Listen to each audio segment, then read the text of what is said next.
I am waiting for the car to drive by. Oh, wait. Hi, everyone. Did the car drive by? The car drove by. Also, people can hear you now, too, I hope. Well, that's good. I'm glad. Hi, everybody. Hi. So I'm Leggy. Leggy, and joined with me is the lovely, the exquisite, the always popular demerine. Wow. Okay. Well, that is a heck of an intro. Wow. Hi, everybody. I'm a little blown away. But yeah, we're here to play a game that I don't play, so that we can talk about a game that I don't play, so that we can talk about how this game I don't play relates to games I do play, and all that good stuff. So. Yeah. So have you ever played this game before? I had played it. I played the beginning of it very briefly when it came out, but no, not really. Okay. So I freaking love this game. There's a reason I'm playing it for y'all summer vacation, and I was super excited to find out that there was a randomizer back in like October, and then I sat down to play the randomizer, and it wasn't really the experience I wanted. It was a little clunky. There was some cool randomization, but there were definitely some issues in terms of just...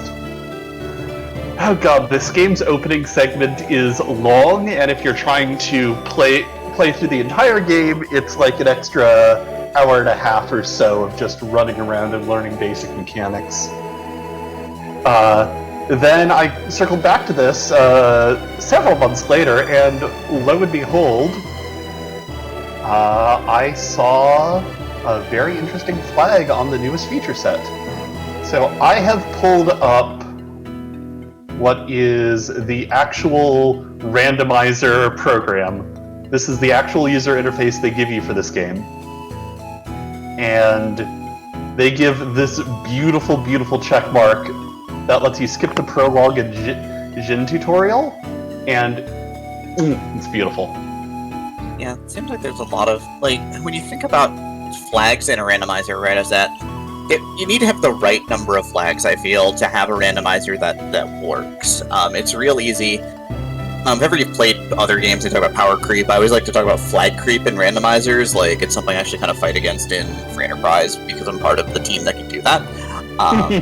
Right, the idea is that you want to have the right number of flags, right? And these are pretty straightforward, right? Shuffle Jin, which is where shuffles how you get your spells and abilities, right? It shuffles your stat boosts. It shuffles your stat boosts for classes. You can play very randomized by randomizing prices, but these are all very straightforward yes or no things. It keeps it pretty simple. Yeah. Right, so that the things like flag strings, I don't know if this uses a flag string or not, but the flag strings become less and less readable the more and more options you have. So currently it doesn't have a flag string. What it does is it produces a file, which I just loaded into it, that has the flags checked off as well as the seed number. Okay. So one of the really important things for randos, in my opinion, is the ability to be like, hey, I just did this particular randomized seed. I want you to play it now so we can compare each other or race each other, etc. Right. Yeah, and there's a lot of tools for that. Flag string is a big one, or like with Pokemon, the generalized Pokemon randomizer, the ability to send a file that you load in as well. I'm a fan of flag strings because copy-paste, but also I'm, a little biased because most of the randomizers I play run off flag string and not file-based systems. Yeah. Lana also uses a file, not a flag string per se. LM2 does use a flag string, interestingly enough, because it's two different dev teams, or at least two different dev leads for those two teams. Hypothetically, one could take a file and turn it into a flag string through some, computational method. It's just, compressing the information contained in the file down to a single string. And if you want to take your flag string and expand it out into like a full file that makes it explicitly human readable, that is also an option as well.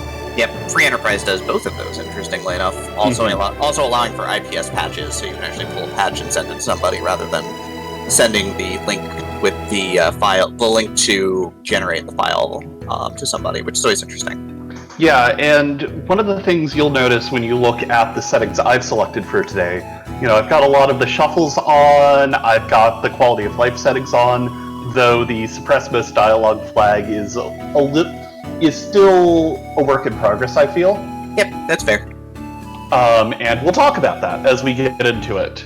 Yep. But the big thing I want to point out is turning off shuffle curses and shuffle summon requirements. Because in my 3-4 seeds that I've played of this, I just find this game so much more playable if I turn those flags off. Mm-hmm. Because, shuffle curses shuffles around what weapons and items in the game are cursed. And if your starting weapon is cursed, well, get dunked on. Game hard. Yeah. And shuffle summon requirements, for those of you familiar with Golden Sun, you have the Jin, which you can then use their special effect in battle, and you build up a pool of them that you can then channel into a huge summon. If you turn on shuffle summon requirements, it doesn't have any constraints on what those requirements are, so you can just have, all of your Vetus Jin just not used in any summons, so it kind of breaks one of the core mechanical loops of the game. And I've got opinions about how that could be fixed, but, I think that'll be something we can get into while we're going. Yeah, I mean, I guess we should probably get this party started then, shouldn't we? Indeed. Let me turn that back off. And like all good RPGs, we need to name our characters. I thought you were about to say, like all good RPGs, we're gonna find that our parents are dead. No, actually, our parents are fine. It's our friend's brother, I think, who was dead, but spoilers for the prologue, isn't really? Anyhow. I'm just gonna name you Rando because I don't have any better names. Look, a lot of RPG heroes are interchangeable. Right? Like, you wouldn't know if this was Will from Illusion of Gaia, or Isaac from Golden Sun, or, Link from Zelda. They're all about the same, right? Yeah, and interestingly, with this game, also, I'm doing one particular name because heck everyone.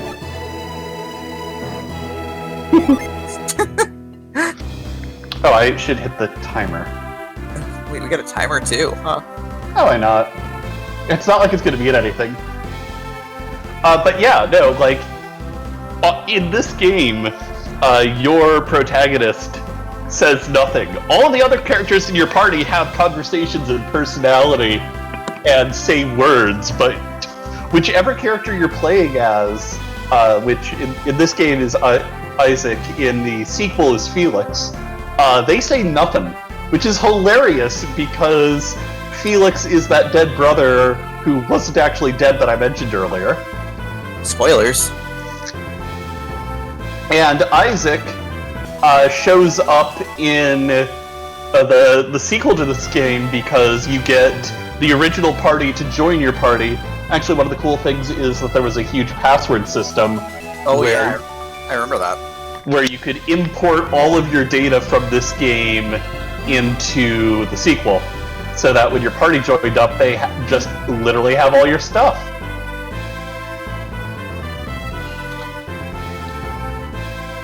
Yeah.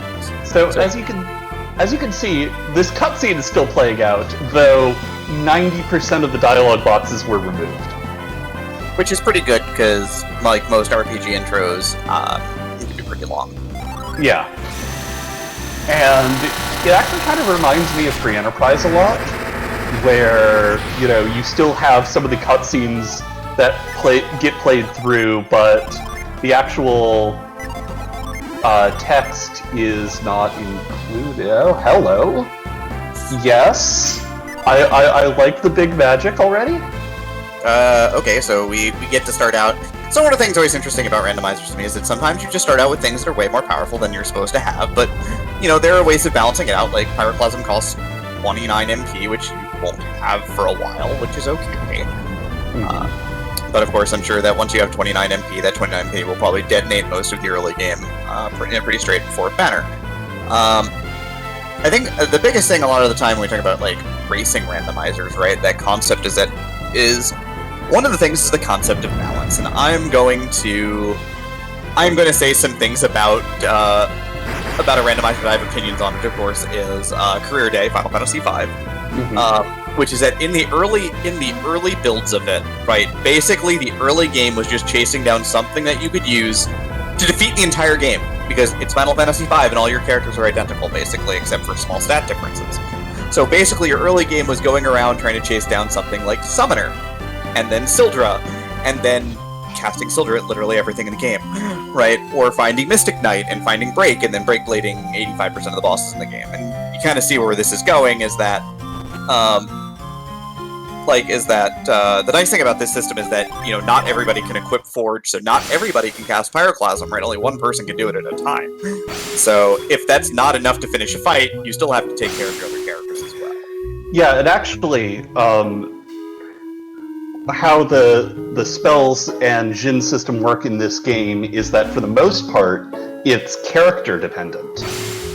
So when I equip Forge to Isaac, I don't get Pyroclasm. I only get that when I have Forge on Garrett.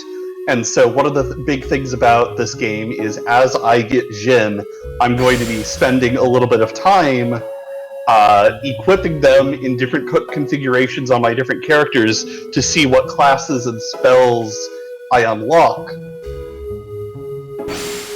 But the other side of that is that experimentation and exploration of my characters takes time. And to a certain extent, spamming your Jin and then using the summons, at least in my vanilla playthrough experience of this game, tends to be a little more effective than actually using magic. That's fair, and I know that you mentioned this concept of taking time, because you have to experiment with everything, because one of the things that you've done by shuffling a lot of the spells on the Jins and everything, is that you've ultimately removed vanilla knowledge from the pool. Mm-hmm. Right? Vanilla knowledge is one of the things that people that I've spoken to about randomizers, and I believe is important too, right? That brings people in, right? The usefulness of vanilla knowledge is a part of bringing people in, but of course it also has to be that it has to be a game that people have played a fair bit, right? Vanilla knowledge for the original Final Fantasy is going to be a little bit more prevalent than vanilla knowledge for Golden Sun, but the more vanilla knowledge that you allow knowledge of, it feels like the more raceable things are, because the idea is that the more vanilla knowledge that applies, like the easier it is, right? If you pick up a Jin and it's not randomized, if you've played Golden Sun and have a good basis in it, you know exactly what it will do. Right. So you'll know, is this good? Is this bad? Is this good for a character, a specific character, right? And we don't have that, so you have to experiment a little bit. And some people love that, and some people hate that. And there's kind of a couple of different kind of views on that. Yeah, and I think it's less of just a binary of you have vanilla knowledge or you don't have vanilla knowledge, and kind of a gradient. Because, like, for one of the big randomizers that I play a lot is the Pokemon Crystal randomizer. Specifically, it's just the universal Pokemon randomizer applied to Pokemon Crystal. And there's an entire gradient of how randomized you can make the different Pokemon. From just being completely vanilla, you can give them randomized moves, randomized stats, randomized types, randomized evolutions. And yeah, at a certain point, the vanilla knowledge just has to go completely out the window, and you have to do all this experimentation with still some vanilla knowledge of the underlying game mechanics in Pokemon, such as, oh hey, different Pokemon have different types, and some of those types have special effects when compared to other types. You have the notion of being super effective. Also, dang, that's one of the fastest I've ever seen that fight go. You had a sword, not that you're going to use it. Honestly, Melee attacks can be really good if we get a decent sword. That's fair. I mean, that is a sword that is probably not decent, though, but... It's probably better than whatever we've got on us right now. How much treasure randomization do you have, anyway? 0. Okay. Well, and that's actually one of the things that strikes me as interesting about this particular randomizer, is that you have the key items being randomized, you have all the characters' abilities being randomized, but all of the standard gear and equipment and consumable items, all completely vanilla. That's fair. Outside of, say, the randomizing the actual properties of those items, which aren't fully random. If we go back to the flag set there, you will see that they get like a plus or minus 20% on all of their different statistics. Got it. Yeah, and different games have sort of that different level of potential scaling on things, right? Right. Equipment oftentimes is not scaled, but I know that there's, 8x gold and 4x experience scaling for this? Yeah, but that's just because I've tried to play this a couple of times, and one of the things that I find is with the quality of life update that the game gives to turn off random encounters, you kind of need it to do the catch-up. You kind of need that high experience scaling to catch up to the final boss.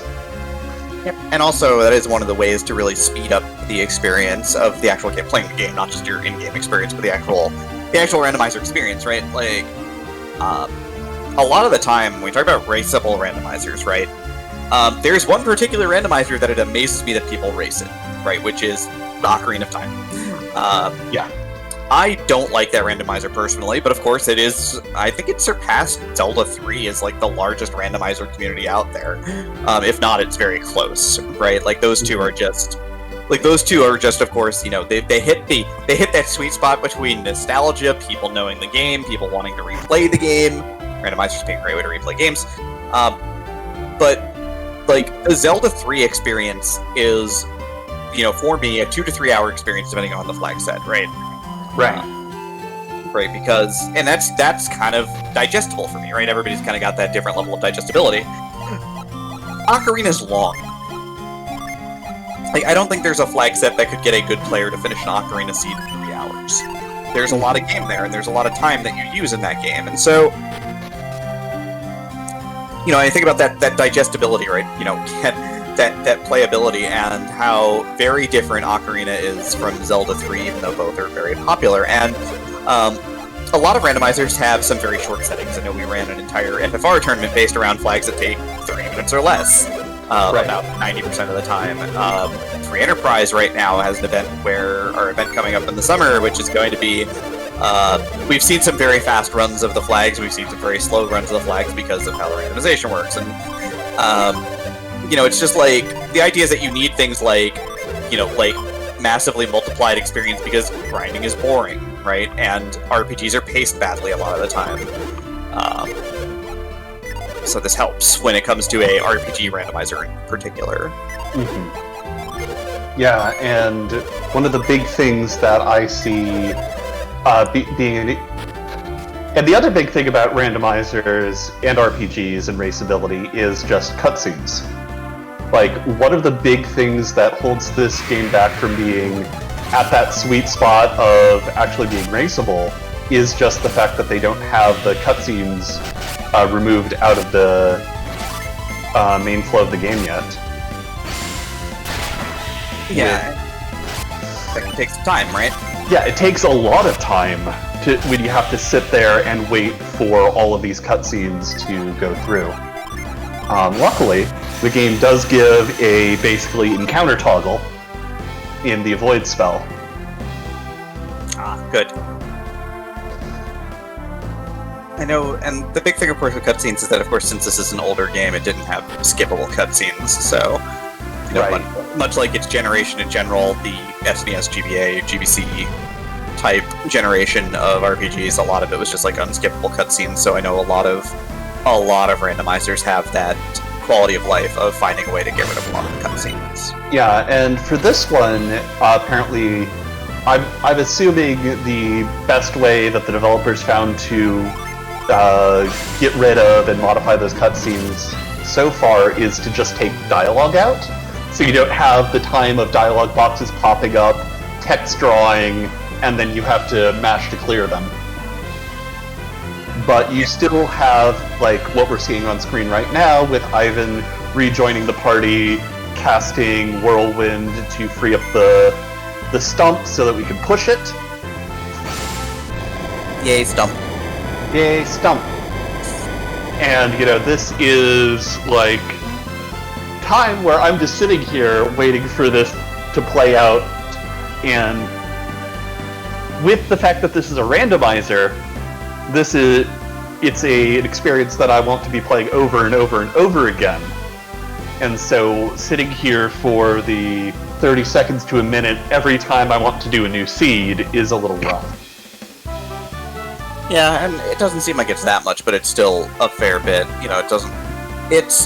It's hard to cut out the actual seeds, right? And from a coding standpoint, like, it is hard to alter the actual, right, the actual, like,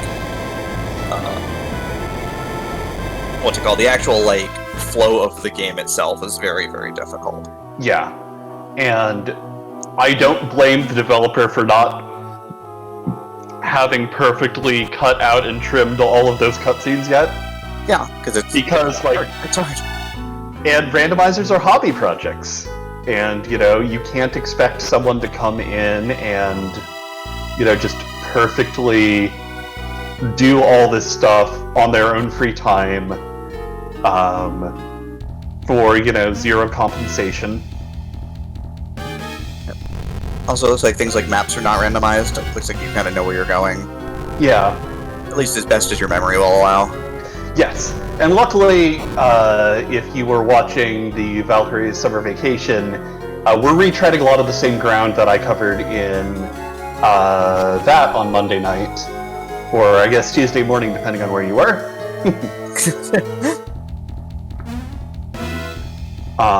And just kind of running around, doing some sliding puzzles in order to get through this cave. And while we're doing this, the next thing I want to talk about is just randomizers and progression and randomizing progression. Yeah, that was a topic I was sure that we were going to get to eventually. It's a good topic. So when we talk about the concept of randomizing progression, right, there's two schools of thought basically on, and we're going to stick with RPG randomizers as sort of the core of my knowledge, but when we think about RPG randomizers, there's basically just the concept of sort of in-game randomizers, right, the actual flow and structure of the game is the same, but you shuffle elements of the game, right? You think about Final Fantasy VI Beyond Chaos, right, which shuffles your characters, it shuffles their abilities, it shuffles the items you get, shop prices, but it doesn't shuffle the actual main gameplay loop, right? You could still, like, the main race that they did for it, I think last year, was actually, like, racing Kefka and Narsh, which is actually what you race in vanilla. Right, it doesn't do anything to, like, the narrative flow of the game, it just says... I tend to call those challenge randomizers, because they randomize the tools you have to beat through the vanilla flow of gameplay. They change the possible difficulty based upon what you get your hands on, and then there's things like Free Enterprise, right? Which is sort of, as to quote Rivers McCown, because I do love quoting, he wrote a big old article on the development of Free Enterprise, and as he says that now he can, like, go on Twitch at any time and watch somebody playing a version of his game. Because, of course, he's one of the he's like the League Balance dev. But also, like, you think about a lot of the other major randomizers, and they are, Planet Divers, okay. I just love, okay, we're just gonna throw this, frog-like water gin on, and suddenly you have Planet Diver, the Fox McCloud down kick. Look, Look, randomizers are good. But yeah, getting back to the point about, like, free enterprise and the delinearization process, right? The idea is that key items that bind your ability to go locations, and, like, a lot of randomizers have sort of followed that. Zelda 3 sort of does that, right? Because it delinearizes the order that you play the game and based upon what you get. I know Free Enterprise really set out to do that. Jets of Time does that. FF6 Worlds Collide does that. Yeah, Worlds Collide does have some really interesting, like, ways that it gates progression behind that aren't present in the vanilla game. Like, there's a lot of gating in that game based off of characters that are... It's thematic gating, but it's not actually present in the vanilla game itself. Right. It's sort of it's a little forced in its way because you kind of have to have some sort of delinearization of progression. So characters and espers are a way to do it, which is how that one ends up doing it. They created a bunch of items for Career Day. They created. That now the tablets are what you need to finish the game, right? You need all the tablets to actually get into Dimensional Rift and complete the game. Like, they changed a lot of the actual, like, kind of the loop of the game, like the loop of the narrative, right? To fit their needs. And that's sort of kind of like, when we talk about raceability, most of the randomizers that people race, and I know people race Beyond Chaos, and I've seen plenty of Beyond Chaos races, I've done a couple of runs of it myself. Right, which is a challenge randomizer, as you said, doesn't really delinearize the game, but most of the really major raced randomizers find a way to break linearity somehow. They find a way to make it that you get a different set of tools to do the job, along with a different thing that you have to do, a different order in which you have to do things, which, does make the game a little different every time.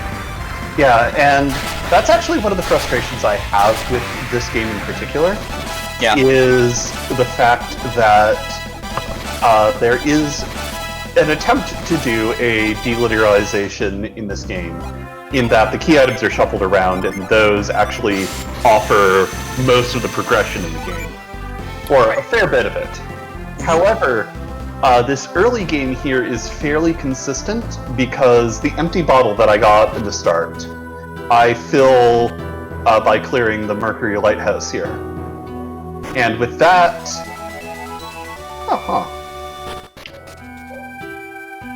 With that, I can then progress out of this opening segment that basically consists of the areas we've run through so far.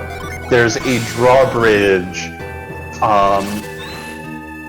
going the other way from the town where I got my water frog friend, that you need to clear this dungeon and then another dungeon to raise to get to the next section of the game, but is not actually in the cards until you've done this whole cutscene. And that, unfortunately, for me, who really likes the when progression gets interestingly randomized, means that I have to do this kind of these couple of starting, I don't necessarily want to call them checks, but that's what they are. You still have to basically go through, we'll use the term chapter 1, right? You still have to do chapter 1 every time in the same order. Yeah, and once I get out of this, then there is a certain amount of ping-ponging that can happen between the new areas that I'll unlock and some stuff that's locked behind particular key items in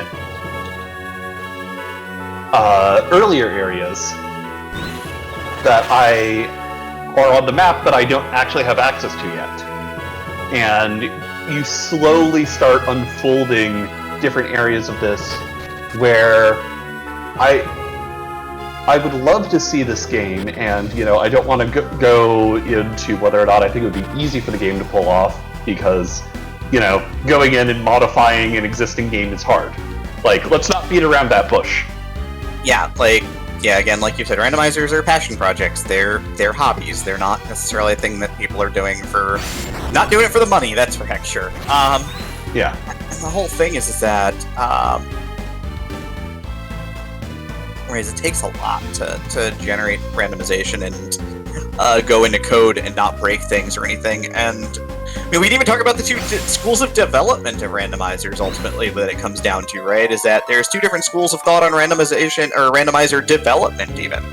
Well, it's kind of like 2.5, really, because there's sort of an in-between point. But you think about Final Fantasy Randomizer, right? Fully open source. Yep. You want to go break the code? Go break the code. They probably won't push it to the Git, but if you want to go break the code, go break the code. You can go get the code, you can go download the code, you can play with the code, you can kind of see what they're doing to make it work in assembler, all that stuff. And if you want to go in, like, one of the things about that community is they actively encourage people to be like, hey, you know, you want this random feature in this game? Go, write it. Just go do the thing. On the flip side of the coin, however, though, this leads to bloat. Yes. One of the things that makes a randomizer less accessible, ultimately, is this she's got all these big spells here. But on the flip side of the coin, a lot of the things with flags are is that it needs to be kind of readable and simple, right? And so you get, when people can make any change that they want and they get pushed through, right, it leads to bloat, and that can be a little problematic. And a lot of randomizers that run open source dev, they either have things like Z3R, which forks a lot, right? Things like the Berserker modifications to it, or like Room Shuffle, and those changes are open source and not actually a part of the base code, or like the base randomizer as we knew it initially when it was done by the VTorp crew. Right, or you end up with something where just like everybody is piling into the same code base. On the flip side of the coin, you look at Z1 or FF4. I'll look healing abilities. And you think about those, and you think about the fact that you want the code for FFR? That's not happening. Right, like that's actually like Fred keeps that code under wraps, or like Boardface does not have FF or FF4FE under open development. It's closed development. The only person who touches the code directly is Board. With some input from Rivers, and in terms of things like game balance, which is completely. I could talk for days about game balance. We're not going to go there right now. But the idea is that there's that kind of closed source sense that. Right, this is ultimately one person's project, which leads to kind of a lot of the time, a lot cleaner a code base, a lot cleaner a sort of a mission of said randomizer, kind of everything that is done to that randomizer fits the same baseline goal. Yeah, when you have a lot of cooks in the kitchen, you start running into issues of cohesion. Sometimes there are fires, yes. So you have to sort of, and of course, like some randomizers run like real small teams, which can be kind of either the best of or worst of both worlds, depending upon who you have and how they work together and everything. So yeah.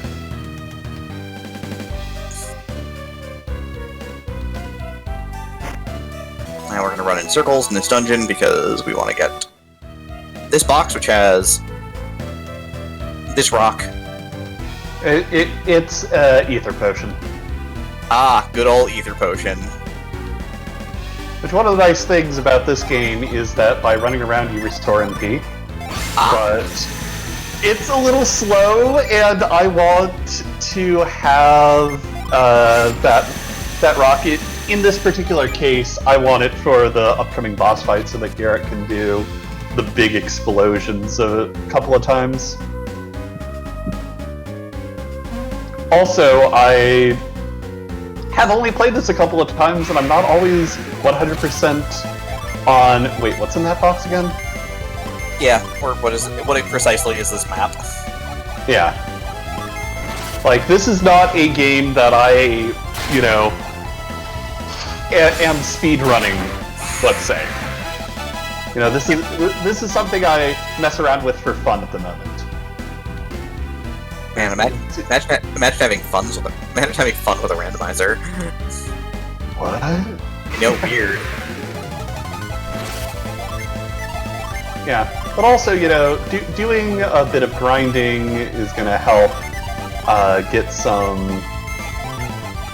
more MP on my characters, which means I will be able to hopefully do a decent job on this upcoming boss fight. Yay, stats. Yeah. Wait, grinding in an RPG? What is this? It's an RPG, like... Oh, okay.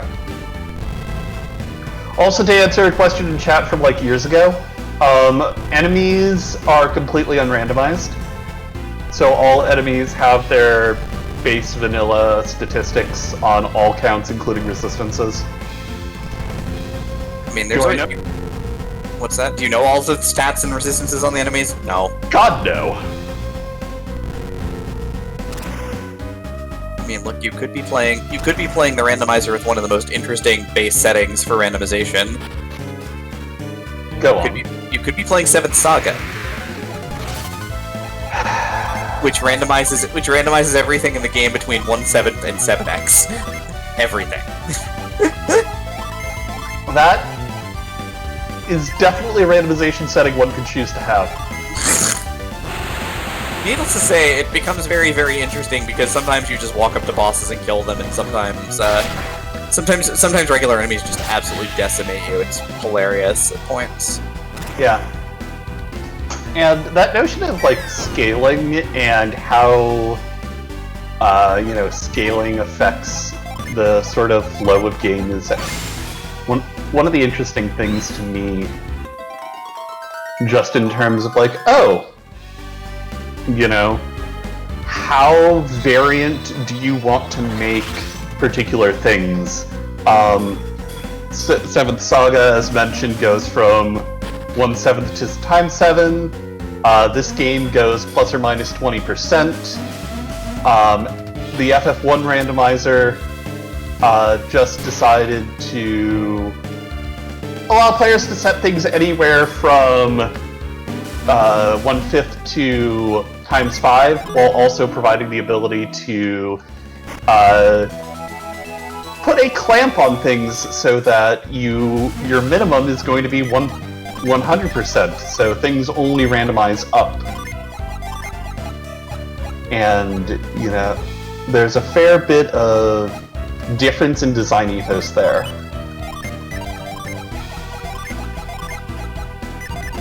Yep, and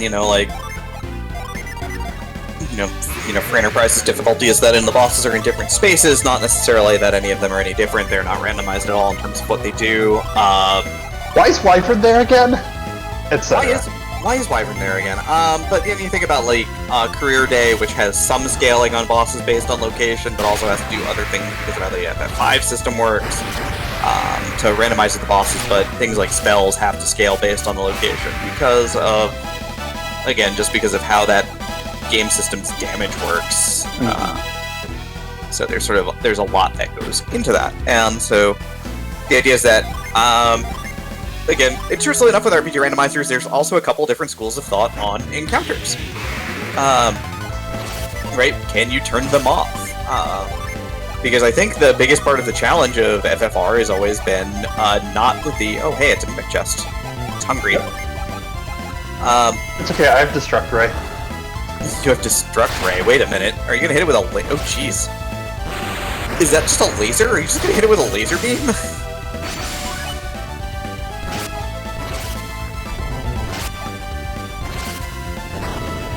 No, it's just a bunch of lightning.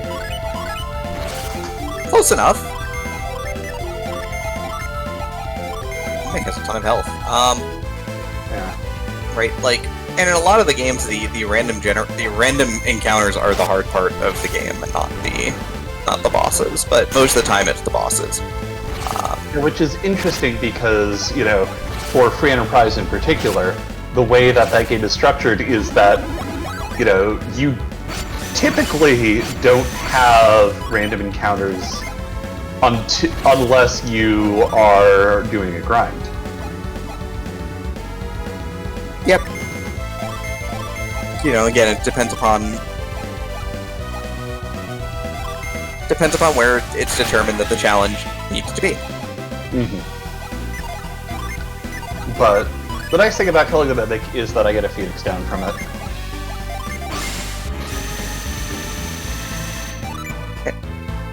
That is fair.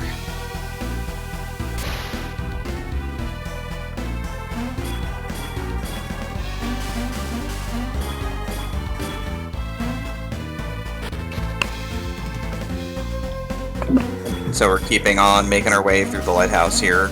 Yep. I've got some, jumping puzzles to do. So you can only take so many jumps before you fall in the water. Yep.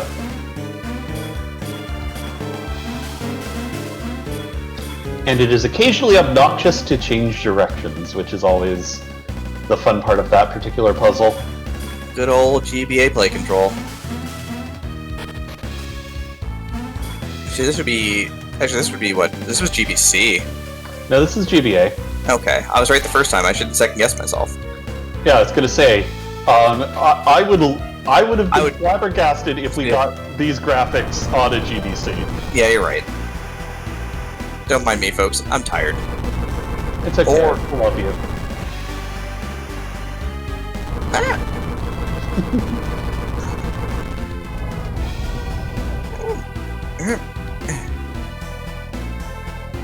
I have run out of words.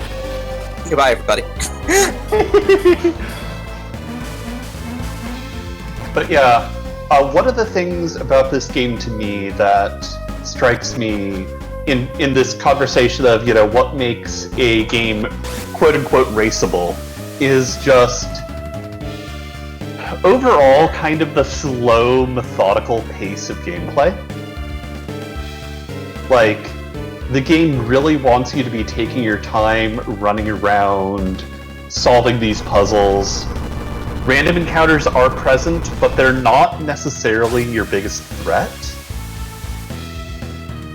Like, for the most part, because of the placement of purple synergy crystals that you can just see them on the overworld, you pick them up, it restores all your MP. And just by wandering around the overworld, you regenerate your MP. And so, even when I was playing this, completely vanilla, I never really felt like I was in super much danger of dying during standard gameplay. Good old dying.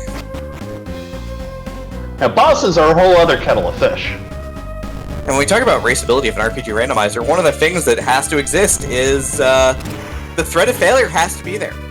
Mm-hmm. I think that's really important. Is the concept of the threat of failure.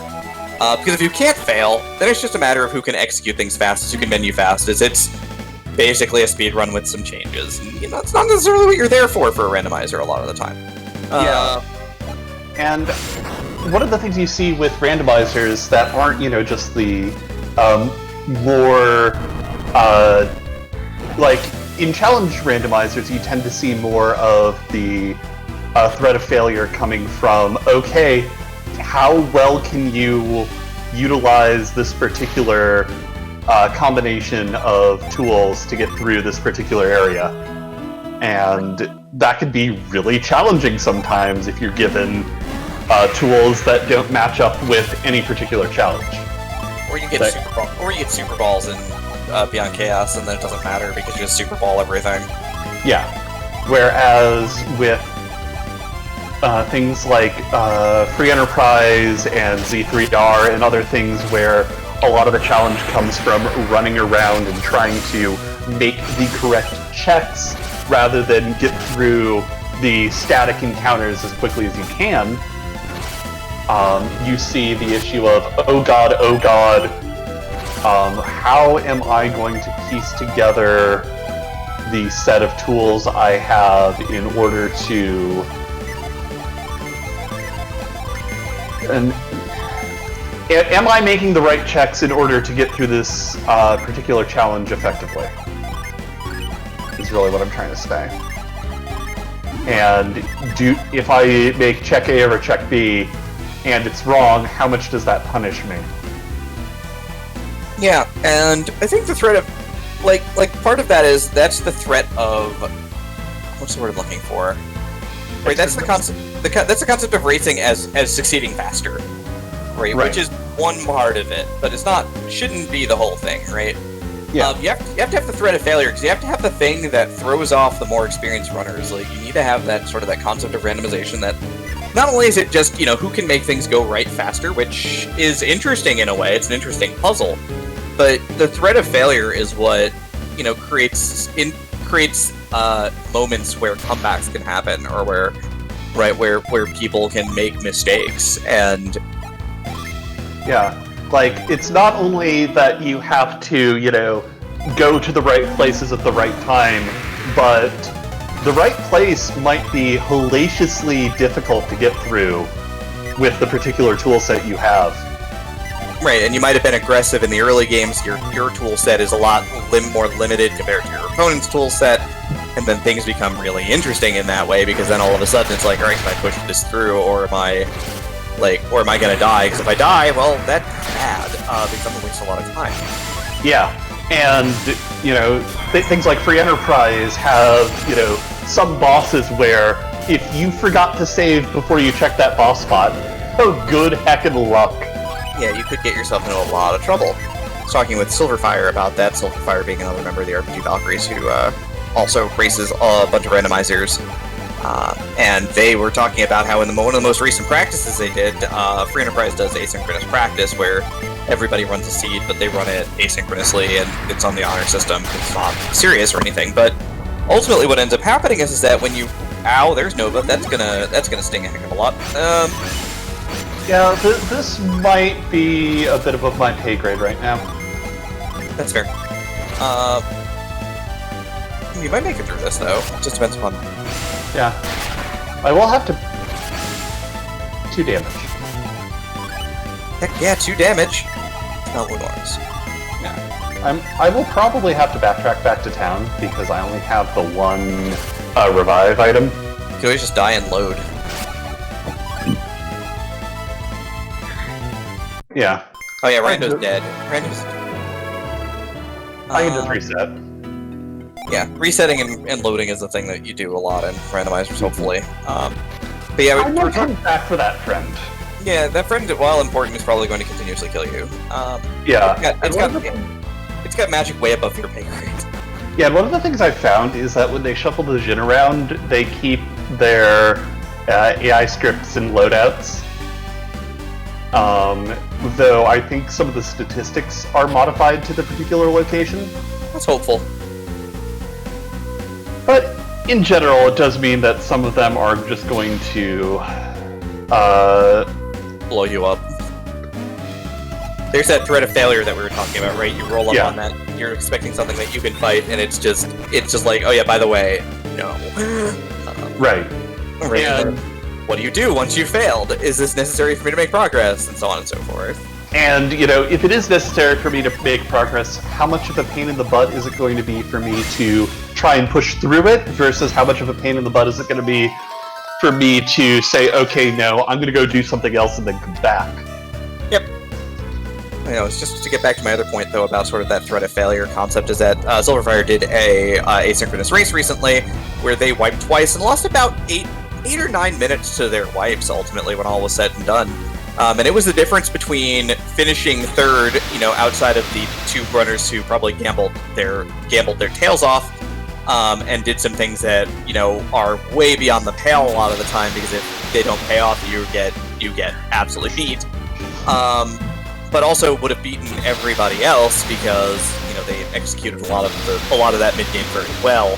But the 2 wipes cost them so much time that it, pushed them way back in the standings. So yeah. That threat of failure, right? That threat of rolling up to a boss and going, oh, I made a mistake, I didn't do this fight right. And it might not be I wipe right away, or it might be it takes me a minute and a half to get to the boss, let alone fight it, and then all of a sudden you're down 3, 4, 5 minutes, and that's kind of that concept of threat of failure. Right? Yeah. It's like wiping Devitrius in Z3R. What happens when you wipe Devitrius in Z3R? Right, you're hating life. You're out of arrows now, and you're out of arrows. You have to walk all the way through Misery Mire, which is a pain in the butt, and you don't like it. And you're out of magic, and you're out of arrows, and so it snowballs out of control. Yeah. And so it also might encourage you to go do other checks, either to find more equipment or do some level grinding if that's a concept in the game you're playing, but do other checks that might be a little slower and might be a little less valuable in order to get the tools you need to play it safe? Or do you go in? Are you feeling confident in your ability to plow through whatever it is? And so there's this constant amount of calculation that you're doing in the back of your head about, okay, am I doing something that's going to completely steamroll me? Or is this check slightly more calculated than that?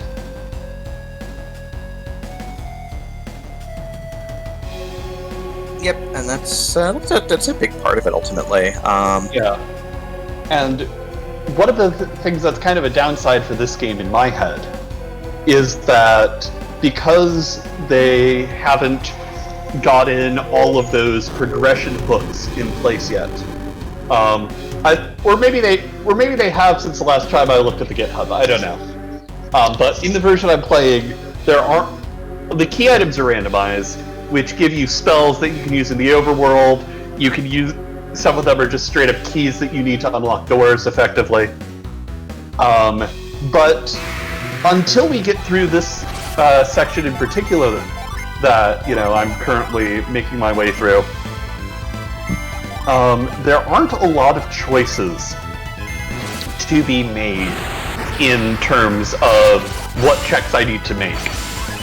It's just a question of, okay, I know what I need to do. Do I need to do any extra grinding to get through it? And do I pick up all... And basically, do I pick up all the extra Jin and extra goodies along the way?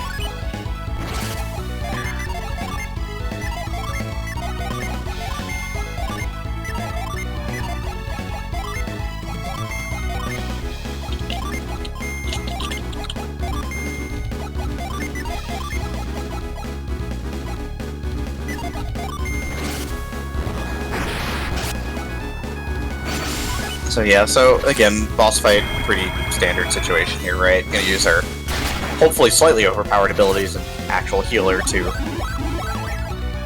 get through this without characters dying horrendously. I'm assuming wrapped in delusion means confused. No, it's blinded. Ah.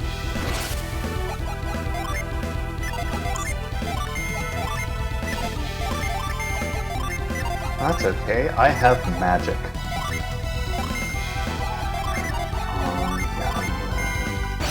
Attack. Why big boy so big? Ate his Wheaties? I don't know. Hi, Sandra. Hi, Vandra. Also, is that an orb in the background? Definitely not a crystal. That is a floating orb of water magic. So definitely not a crystal. Definitely not a crystal.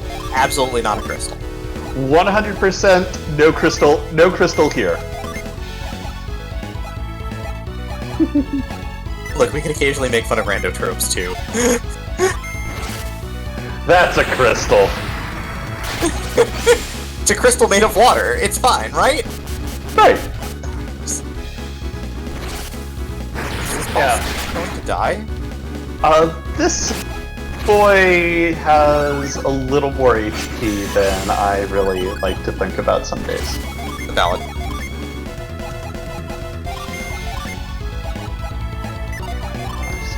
Attack. Got a cure. And more healing. Yes, Tetraphyte, a crystal made of water, also known as ice.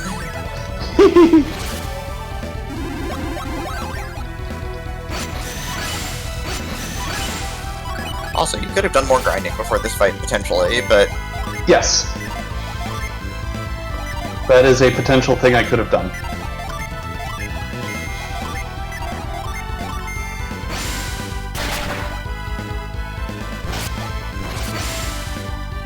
Grinding schminding. Look, I like grinding. I like having extra levels for things. Yeah. But luckily, in general, this fight isn't super scary. It's rough, don't get me wrong, but it's not like... I'm not all that worried about losing it here.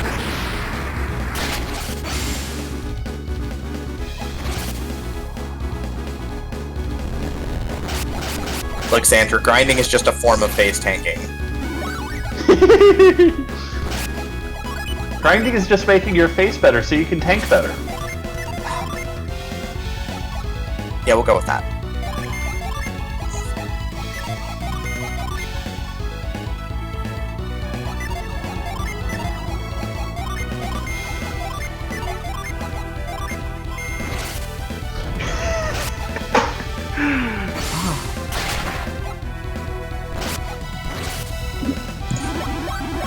Why does this enemy have so much health?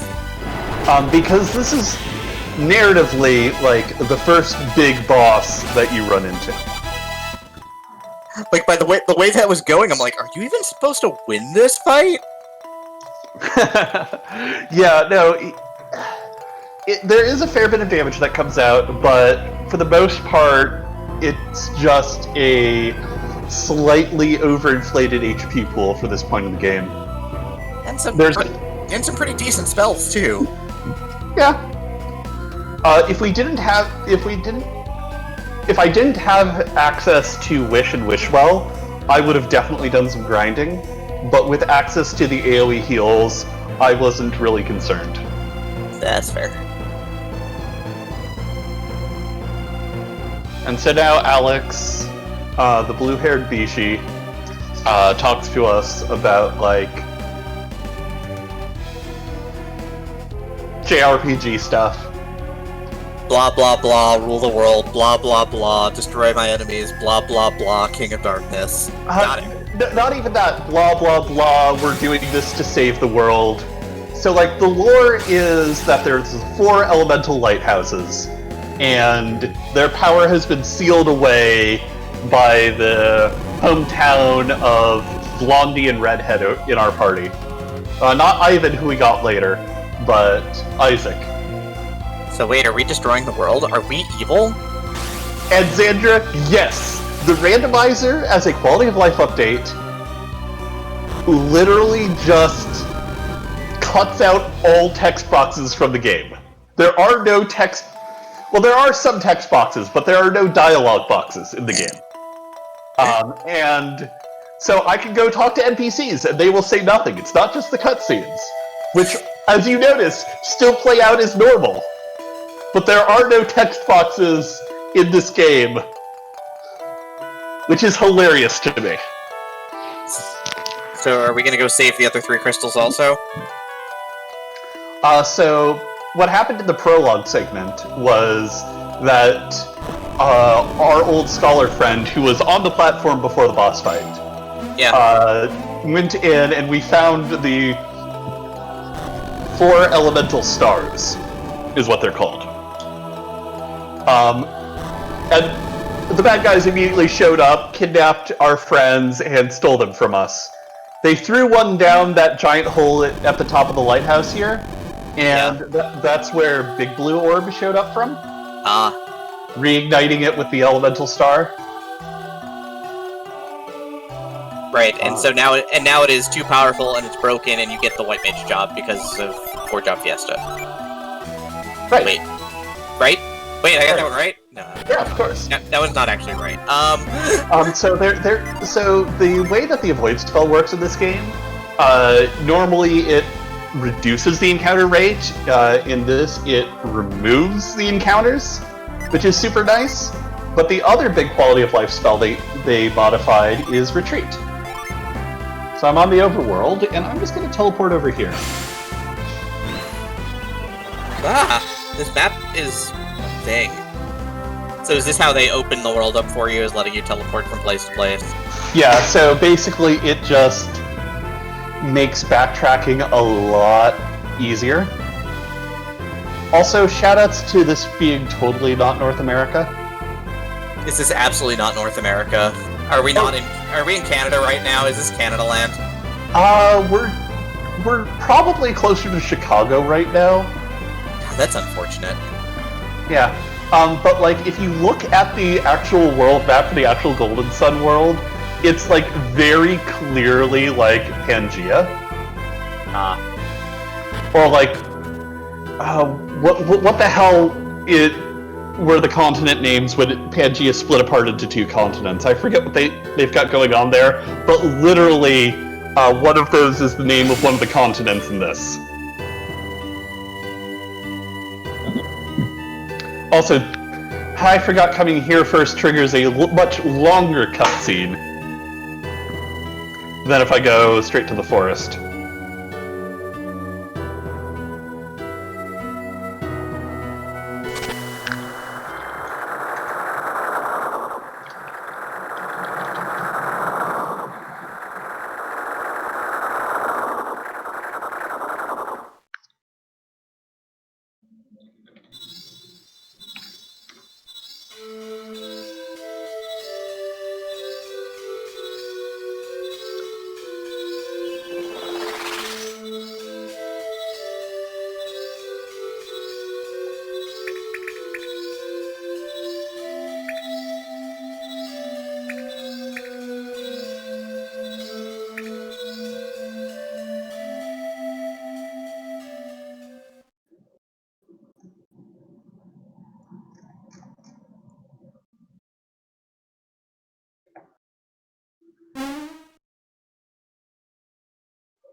Here we go.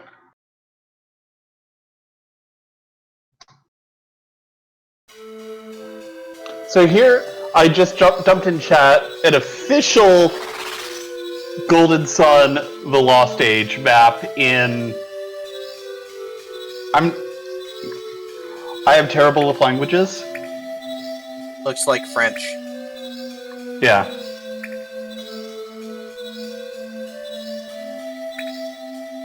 But we're in that top half. We just did the Mercury Lighthouse.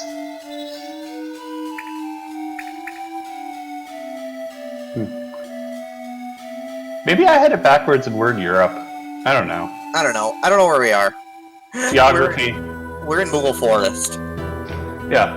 And we just finished doing a cutscene where an evil tree tried to curse us. But that's okay. We're powerful.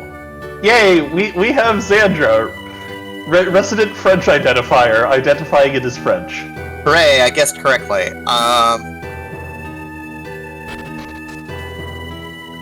But yeah, we are coming to the sudden realization that Golden Sun is just F5.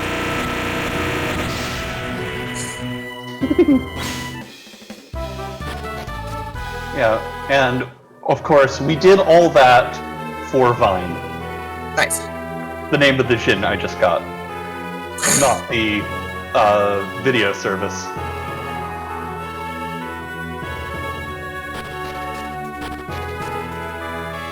Names in red correspond to regions in Golden Sun. Yep. Neat. Yeah, so the whole arc of this game is that we are racing to stop the party that lit the Mercury Lighthouse from lighting the Venus Lighthouse, and the final climactic battle of this game takes place atop the Venus Lighthouse right after it gets lit, because of course it does. Because it's an RPG. Yeah. And Golden Sun The Lost Age is basically the direct sequel, and if you just play this, it's definitely left on like the most ridiculous sequel hook I've ever seen in a video game. I mean, how ridiculous are we talking? Like, are we talking like basically telling you to be continued, or maybe a little bit more subtle than that?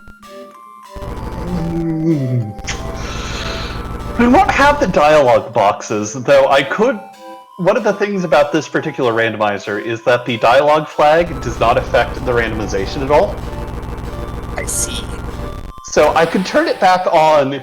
We're not going to get that far, because this is still like a 6-hour experience. And I'm not going to be here for 6 hours tonight. I have to, like, get dinner and stuff eventually. Yeah, you have to get dinner or something eventually, or I will say words at you. And the fun part is, in the Law stage, there is a continent down in one corner of the map where you can encounter a giant rock where there is a magical wind elemental spell locked away called Air's Rock. Wait, what? You know, kind of like the one in Australia. That's fair.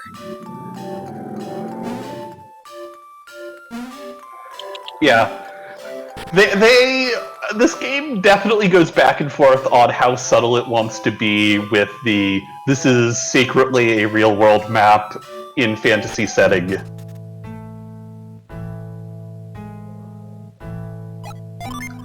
So it's very subtle, is what you're saying. Oh, it is the most subtle. And I'm supposed to believe that, right? I mean, you could also be humorously skeptical. Like, there's two ways we can do this bit. All right. So what's way number one? Way number one is you just, claim to take me completely at face value. When have I ever done that? Look, I'm not saying that's going to be a viable option. I'm just saying I'm listing out the ways the bit can go. I do value your face. I want to be very clear about that. Wow.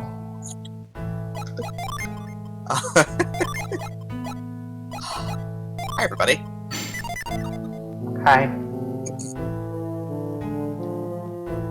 Alright, so now we have multiple... So what happens if you equip 2 djinns to 1 person? So it depends on the combination... Actually, let's do a brief tutorial of how the djinn mechanic works. So, I'm going to set all the djinn. So right now, all the djinn do not have any effects on the characters right now. Okay, so they're currently turned off? Yes, they're redded out. They are not providing any effects to any of the characters. Okay. Notice on Ivan here, he is a wind seer, and he has a Jupiter djinn, which is the wind djinn. Okay. If I equip it, he gets a stat boost. If I equip multiple wind djinn onto him, he will progress down like the mono wind job tree. Okay. And the title will change. He might unlock some new spells, but fundamentally, it's only going to be increased stats. Got it. On Garrett here, Garrett is a water seer, which is, I will let you guess what element job that has as its base. Air. Yes, so because I'm equipping a fire djinn to a water job, you'll notice that there's this massive transformation in my spell list. Ah. So you lose some spells, you get other spells.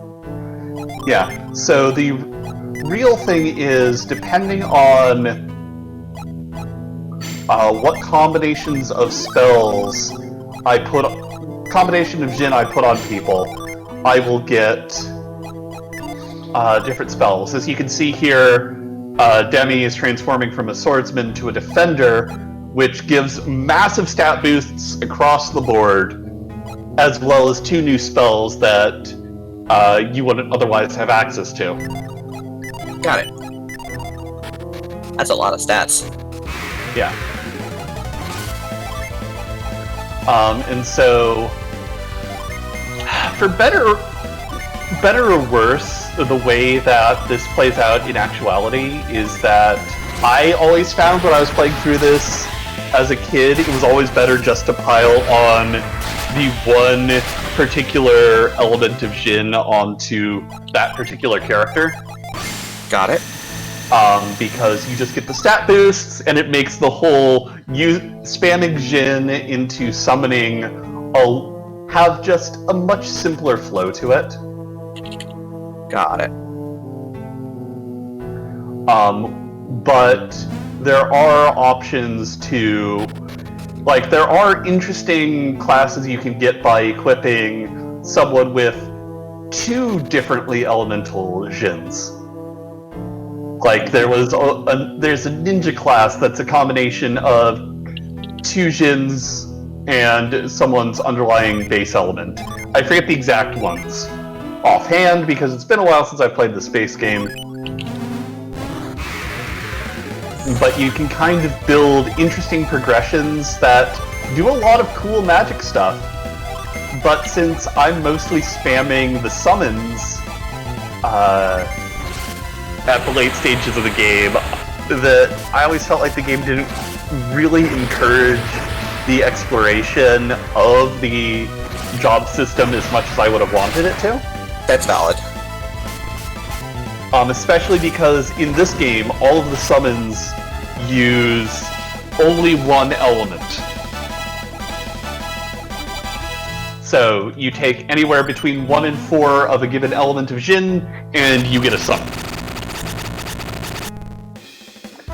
Well, in the Lost Age, they added multi-elemental summons, which are super cool and super interesting, and I would love to see it backported in this rando. But, you know, beggars, choosers, etc. Yep, all that good thing.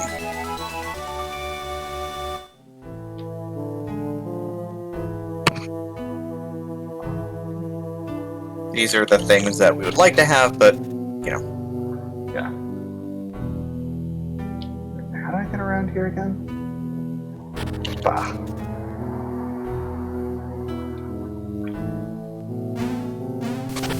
Right.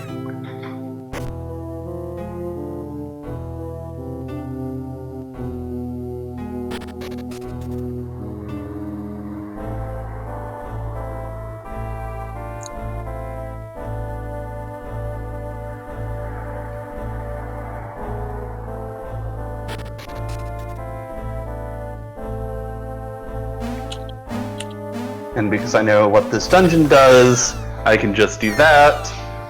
We're gonna fall down the massive pit into the heart of the tree. Oh no. Are we gonna be okay? Oh yeah, we're fine. Alright, I forgot we're RPG heroes. Yeah, what's a fall damage? What's a fall damage? Can I eat it? No. Oh. I'm gonna run back and forth a lot and try and restore a little bit of MP.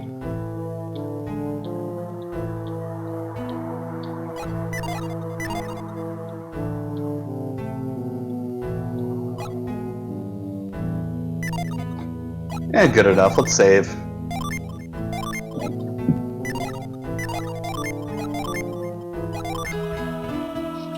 And we're gonna fight a boss. Oh no. The tree is heckin' angry. Angie tree.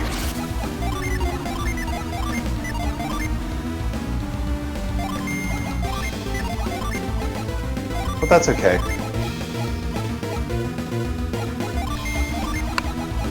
As one might expect in classic JRPG fashion, once we finish beating up the tree, he'll become our friend.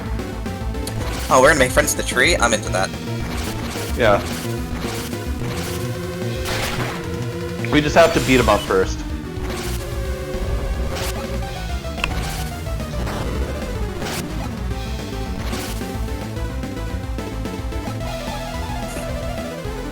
I just had to sneeze a bit, I'm sorry. No worries.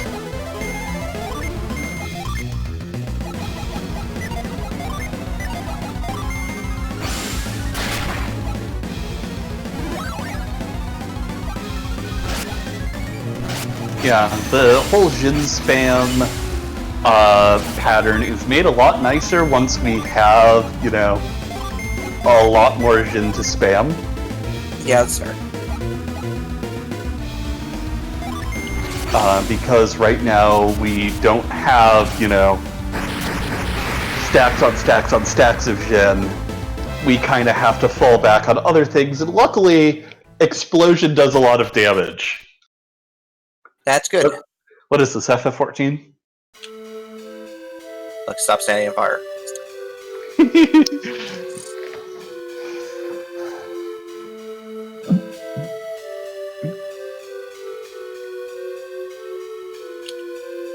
But yeah, and one of the other interesting things in my head is sort of not just the quality of life hacks that randomizers have in them, but the quality.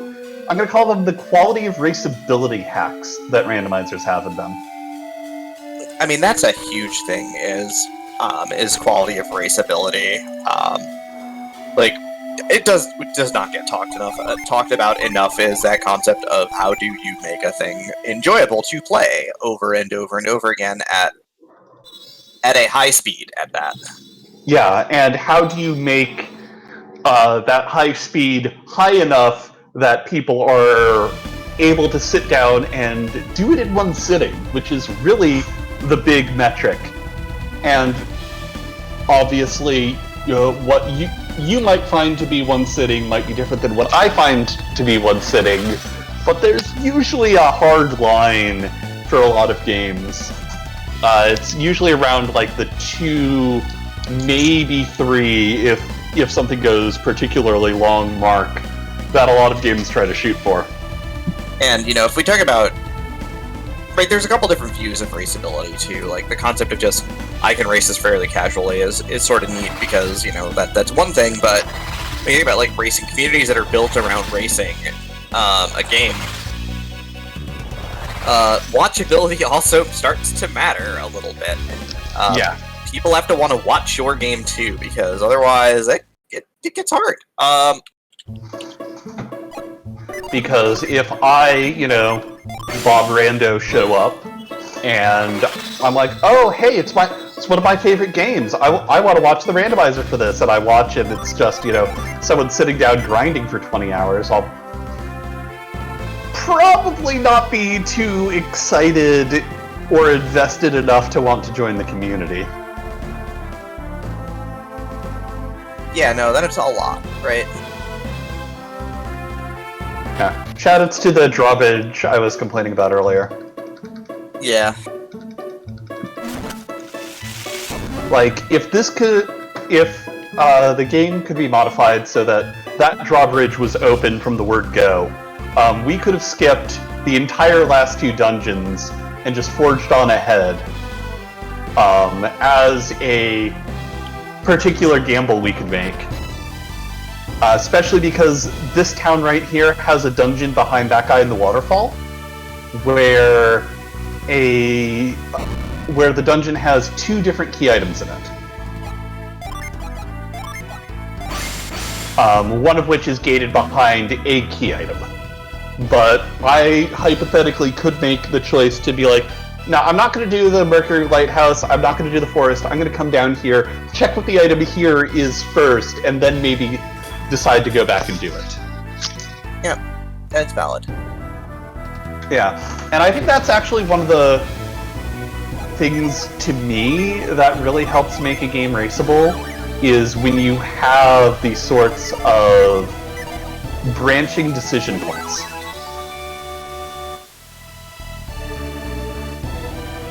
Or, the community likes to talk a lot about, oh, I'm gonna make this, that, or the other gamble. And, do this check instead of this check, where one might be a little more straightforward, but one might have a much higher payoff. And that ultimately does matter, too.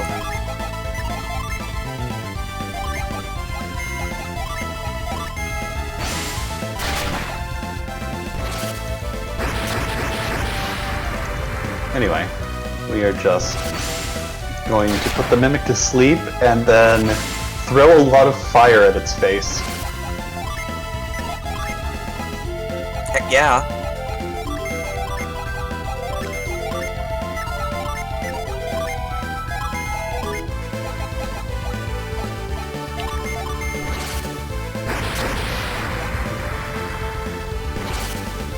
Enough fire that apparently we woke it up. Wait, you woke it up by setting it on fire? A sufficient amount of fire, yes.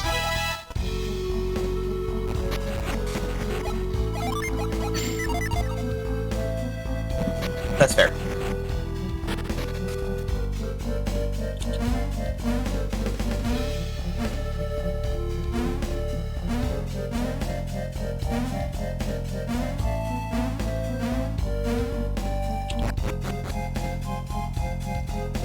And yeah, when you look at things like Free Enterprise, one of the things I find fascinating about that game is just the nature of the open world randomizer, which I think is a term that Free Enterprise coined. What term was that again? Open world randomizer. Yeah, I think that it's one of the ones that really did sort of push that to the front, yes. Mm-hmm. Of just like, hey, we're going to open everything up. You can do things in, not any order you wish, because there's still things like progression to worry about. Yeah. But the idea is that you have a lot of the game open to you at the start, and that there's arguments made for how you approach that. Mm-hmm. And I personally just find, that sort of style of gameplay to be very interesting and engaging.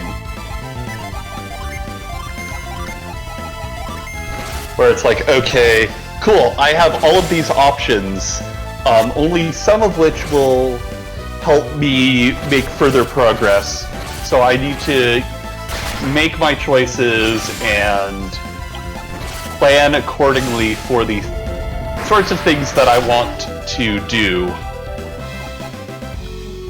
Yep.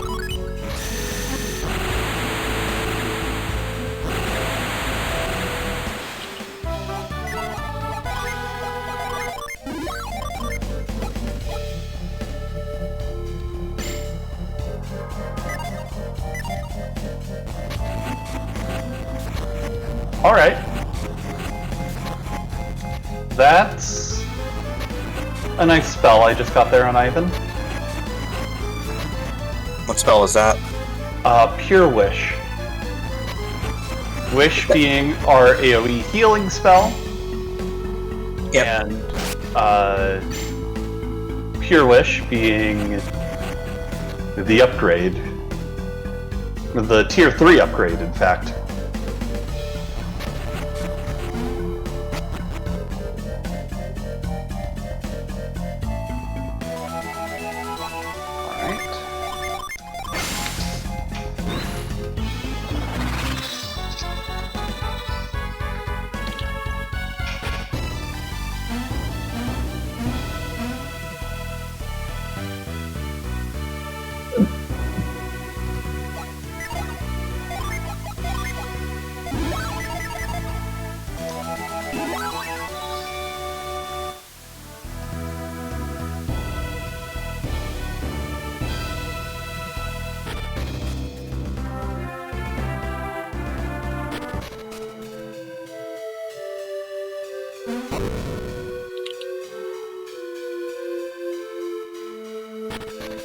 Yeah, if you... There is some argument to just how you want to do the flow of your summons, depending on, what party you have and what sort of effects you want to achieve. Also, shoutouts to this. This dungeon is supposed to require the Force Orb, which lets you basically knock on these tree stumps in order to spawn the little monkey dudes who you saw hiding in one earlier. But that's entirely not required, so it's not even in logic that it's required to have that.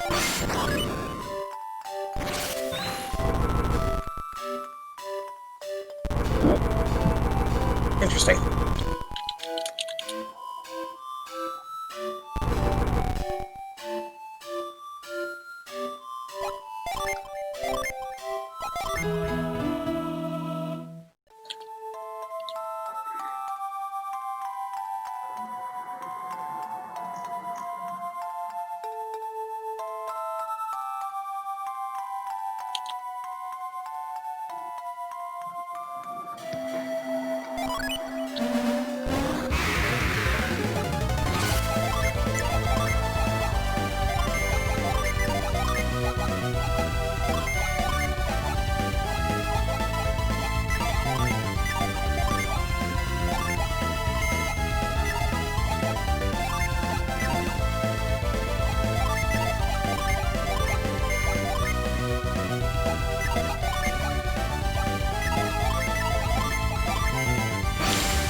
So yeah, in the meantime, just going through the game.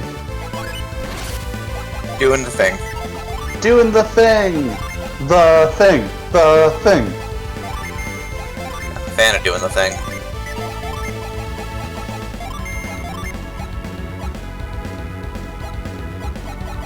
It's fairly standard progression for this game. I'm trying to pick up all these Jin along the way because, you know, they are the secrets to really most of the combat in this game. Between the stat boosts they provide to the ridiculous damage that doing the various summons put out to even just like, okay, now you have access to this, that, and the other set of spells. And I think with this game in particular, if this were to start being raced, gambles on which Jin to take and which Jin checks to make would actually become kind of a big deal. Because of just how integral they are to the general flow of this game.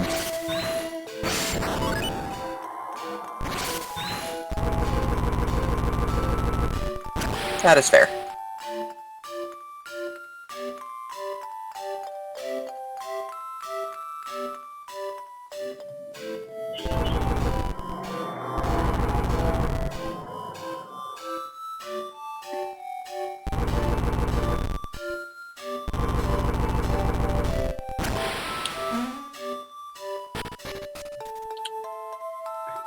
So yeah, just pushing the rocks, doing the thing.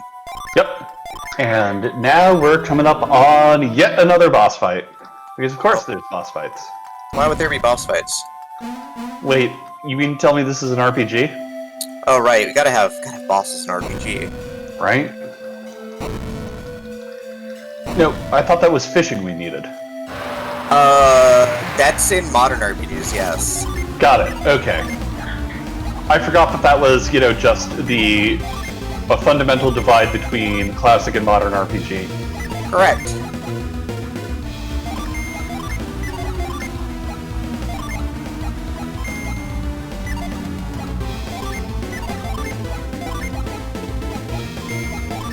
I can't believe what we're talking about.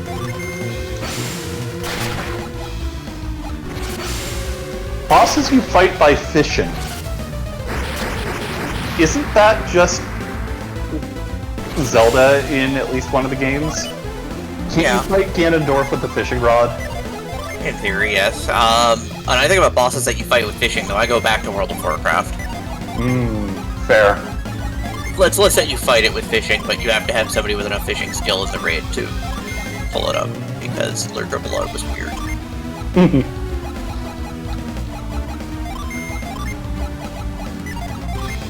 Well, sounds like that particular raid member is really on the hook for raid night.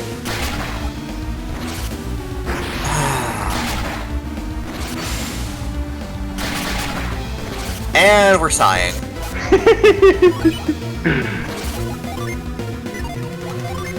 Hey, I got a laugh from chat, so I feel justified. I can't believe that you're encouraging Leggy, everybody. So yeah, the encouragement. So we're about an hour and 20 minutes into this, and we talked a lot about kind of the concept of raceability and randomizers and kind of what goes into it. But I guess I've got to ask the most important question of them all right now, right? Like, who's buttering tonight? Sorry. No, I should have known that was coming. I should have been ready for that one. I was not ready for that one. No, the important question is, if we think about the Golden Sun Randomizer, is the Golden Sun Randomizer raceable? I think it's getting close to being raceable. I don't think it's there yet. You don't think it's there yet, but it's in the ballpark. It has the potential to be raceable. I think it needs a bit more in the way of quality of life changes in order to truly get there. Okay. From just like I think it needs a revamp of how it handles just the cutscene and dialogue skips. Okay. Just to trim down the total playtime that this takes. Got it. And also, there's a certain amount of flag tuning that would need to happen on it, in my opinion, to really... I would need to spend some time playing with it to figure out just exactly, okay, how much monster scaling from random encounters and golden experience do I really want to have to ensure that this is playable? Or am I just being bad at the video game and forgetting, oh right, there's like a million pieces of treasure right over here that I'm just running by because I forgot it was there. That's fair. All right. Yeah. And with the concept of raceability comes, what game knowledge do you need to be able to perform the game at a sufficiently high level? Right. Does this really test your skill in going fast at Golden Sun? Right. Mm-hmm. Which is an interesting question, certainly. Yeah. Is this game about doing the go fast? Yeah, and there's certain things that, the game does do a good job of testing right now in its current form. Like, I appreciate the testing of, okay, how best do you handle Jin and needing to take the time and effort to do the backtracking based off of what key items I get. Right. But Golden Sun also just... Frankly, the underlying combat mechanics are a little... I'm gonna go use the term wonky. It's a technical term. Okay, I do love that. That is a very technical term, yes, it is wonky. In that, it gives you access to all these cool spells, all these cool weapons you can swing, but usually the best way to get through a boss is to just spam summons at it. Just to mash that summons button.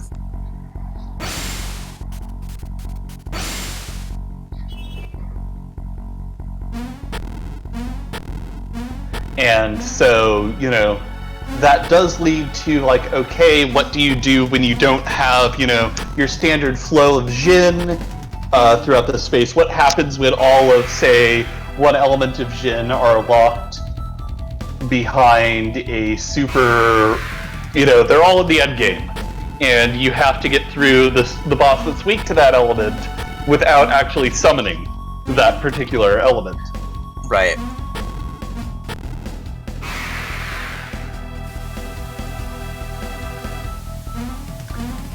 And the game does do, in my opinion, some interesting skill testing, but I would love to see a bit more quality of life update, and I would love to see just some of the particularly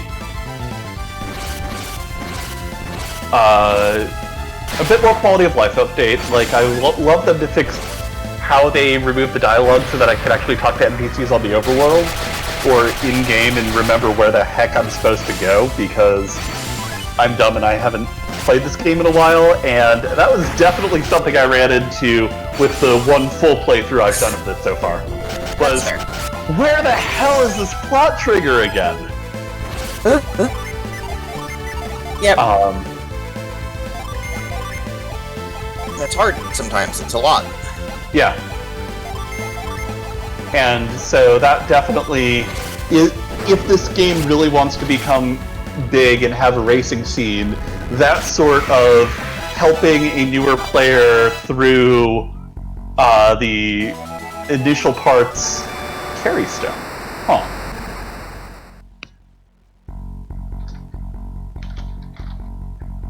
That's usually an endgame item.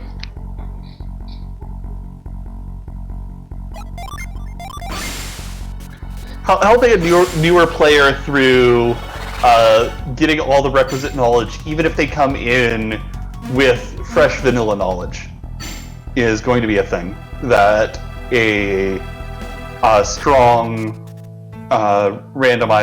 strongly racing-focused randomizer is going to need to do.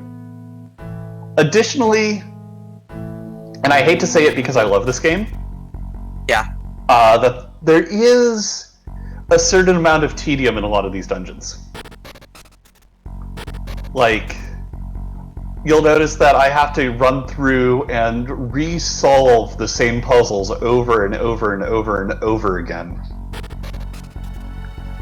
And I don't know whether or not the correct play there is to have an option to bypass the puzzles, or to bypass some of the puzzles, or what. Yeah. But there comes a point where I don't really want to think about having to, okay, I have to come in here and I have to flip all these minecart switches for the 100th time.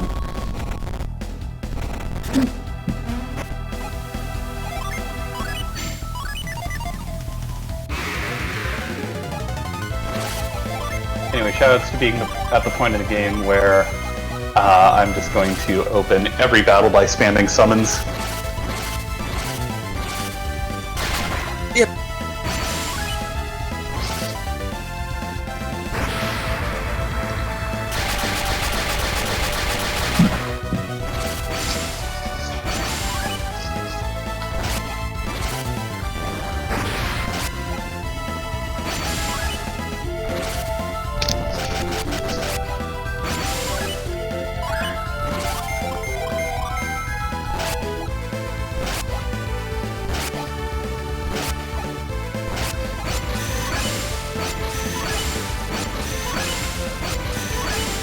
Yes, the summon animations are sweet as heck. I cannot deny that.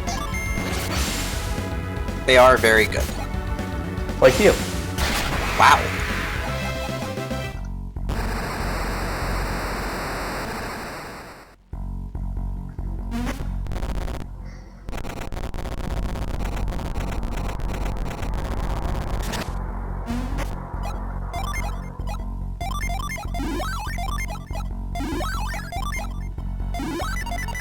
I can't believe I'm being attacked like this. On twitch.tv/edgecase collective. Normally you have to come to my stream for that. Normally I do have to come to your stream for that, yes.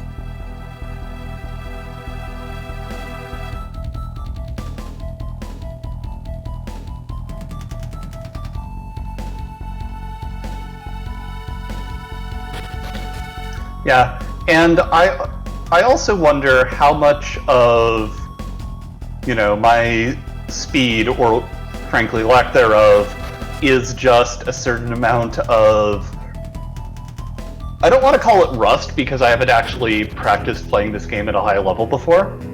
Yeah. But just, it's a similar sort of unfamiliarity and having to take the time to recall where I need to go and what I need to do to advance.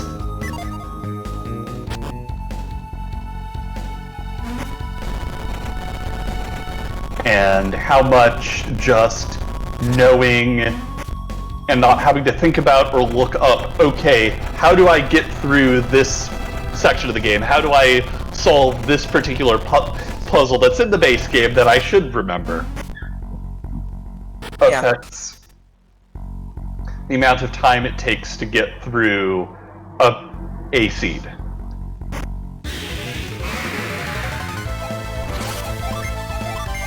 Yeah, and that's an important sort of thing, is that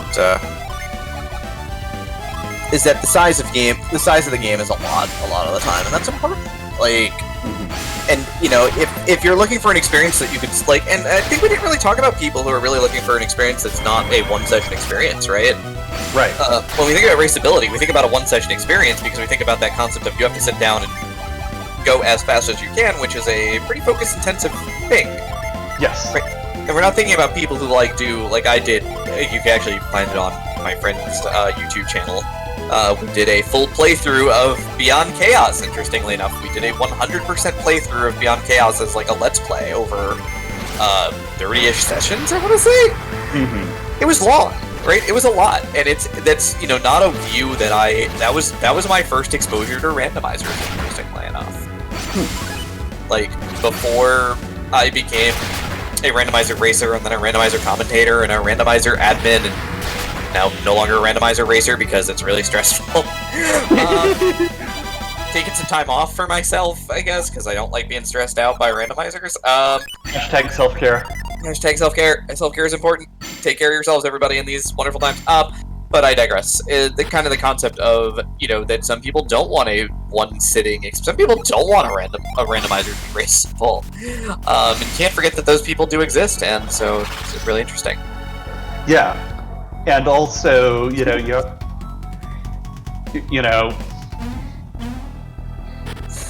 are also the people who will look at a randomizer that is quote-unquote unraceable and be like, challenge accepted.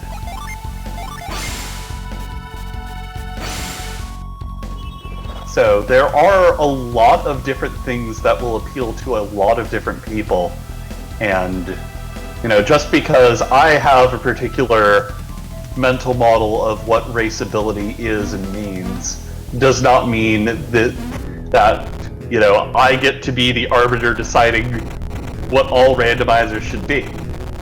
Correct. Nobody gets to be that person.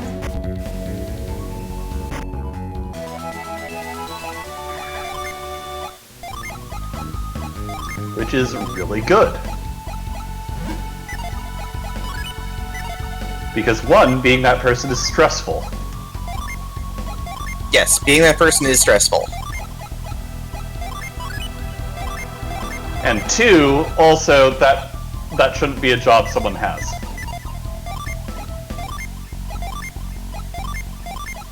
Nope.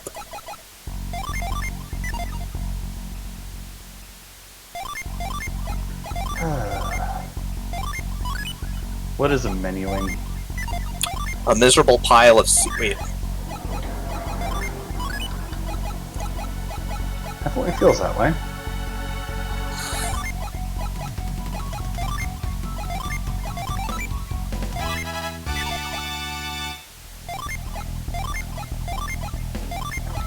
I'm gonna have to go shopping for gear soon.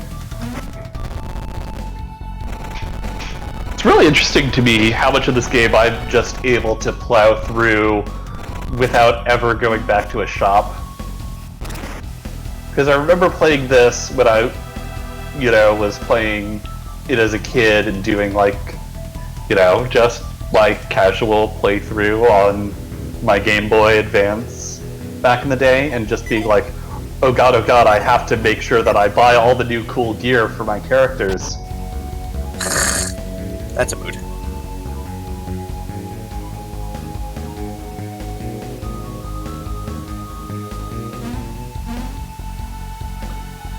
But I think that's actually one of the joys of randomizers, is that you get to start to see the various game mechanics in different lights. Sometimes in ways that are rather similar to what you get from, say, a speedrun, in the more traditional sense, but also just sometimes in ways that not even a standard speedrun would be able to share. Yeah, which is always really interesting.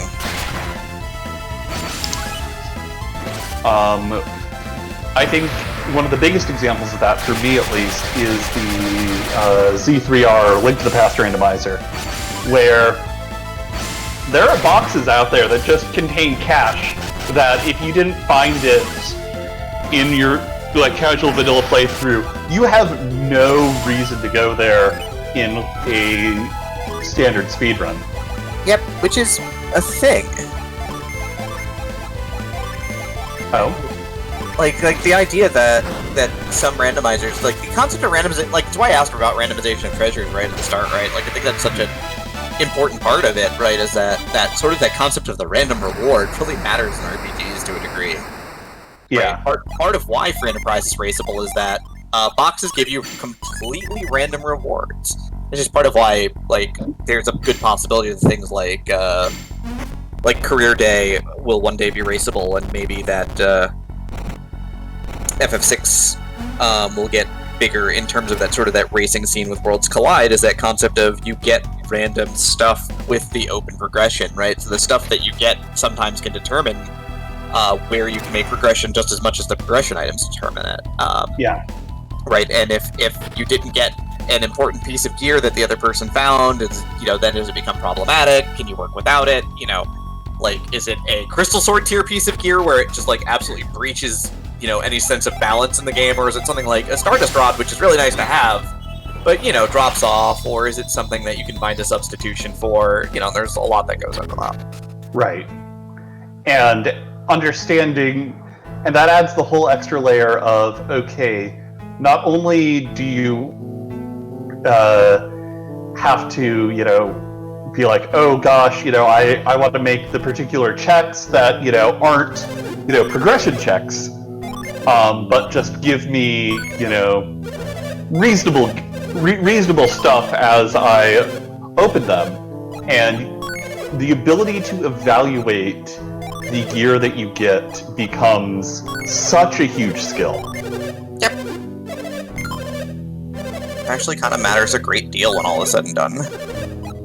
Like, I know that for me, a lot of my ability to play free enterprise massively improved the moment I stopped spending so much time staring at the equipment screen trying to figure out which piece of gear was better.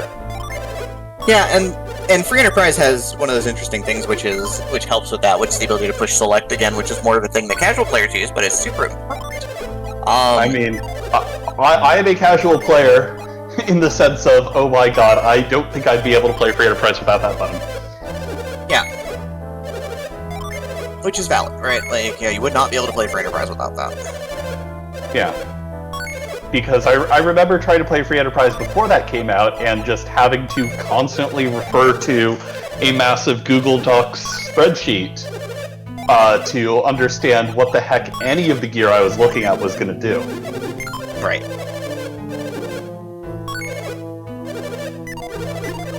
Anyway, we've got some pretty substantial gear upgrades, which is nice. Nice.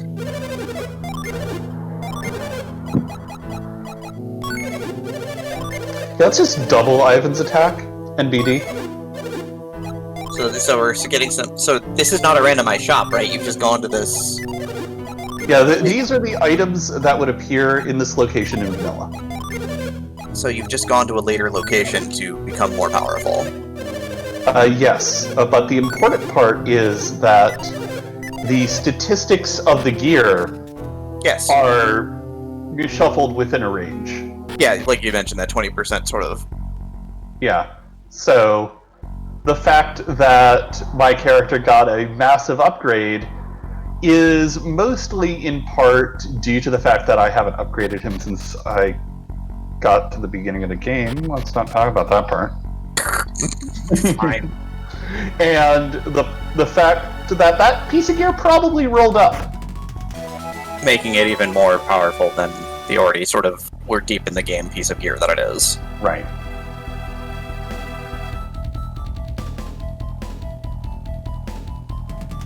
Yeah, we're solidly into the start of the mid-game at this point. Got it.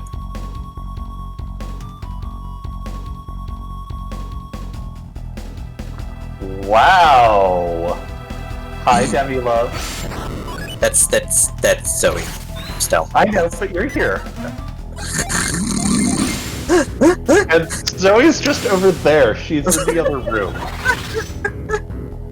But she is wonderful. As are you. Wow. Feeling very, very, very liked. I feel like there's a like and subscribe joke here that I can't quite cash out. I don't think people's. I'm so never mind. I'm not. I got nothing. You're right. This one's way beyond my pay grade as well. Yeah. So that said, if you aren't following Debbie, you should, because she does a lot of really cool streams, and as demonstrated by the conversation we've been having, has a lot of really smart things to say just generally. I have a lot of time to think about stuff. And you're good at thinking. That's good. Are you gonna get your butt kicked by this dragon? I hope not. I hope this goes better than last time. It's fine. Thank you, Zoe, for putting the Twitch link.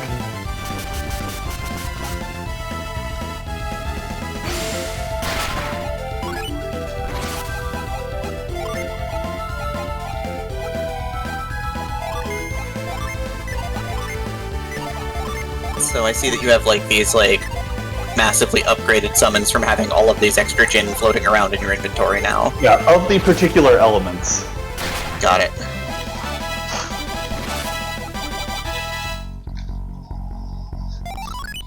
But yeah, going around and collecting all of these Jin is definitely one of the big power progressions of the game.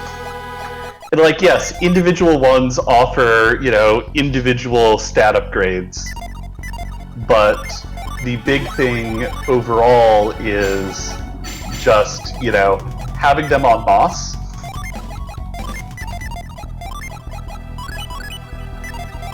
Allows you to just get the big summons. The big summons.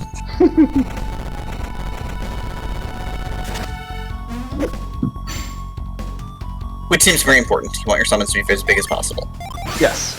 If there's anything that RPGs have taught me, the bigger the summon, the better. Mm-hmm. It's why FF7 is a game that everybody loves because the summons are gigantic, and it's why FF8 is a not well loved game because all the summons are gigantic. Wait.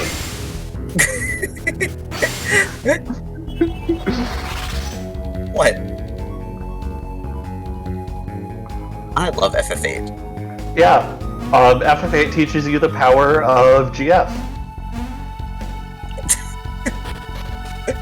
I thought it taught you the power of children's card games, but Well, the power of your GF playing children's card games. That's just too powerful. I don't know if I could stand that. Neither could I. It would be ridiculous. Yeah, no, that seems impossible. Actually, I think we would just explode from the sheer amount of power that would contain. Also, shoutouts to this game having this one bit of progression that normally you're supposed to have a spell that you use to knock over that pillar, but if you don't have it, Garrett just pops out and kicks the wall for no real reason. So you can, and then he runs for it because he knows what's about to happen. Yeah, and so like that's actually an interesting in-game sequence break. Is not having I think the spell's called just Force. Good job, Indiana Jones. Good job. Right.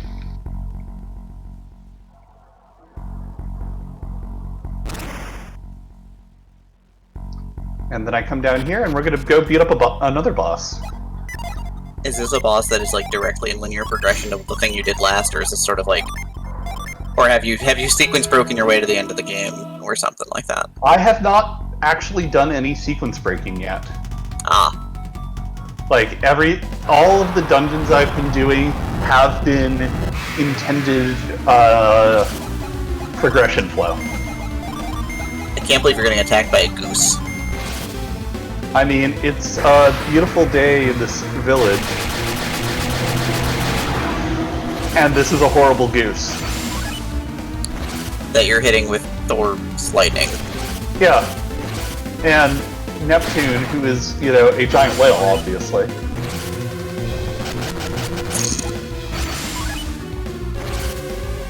And so when it says that your water power rises, what does that do for you? I'm not 100% sure, if I'm being honest. I think it's supposed to, increase the potency of that character's water spells, but I haven't done enough testing with this game to really get a good idea of how it actually affects things. Got it.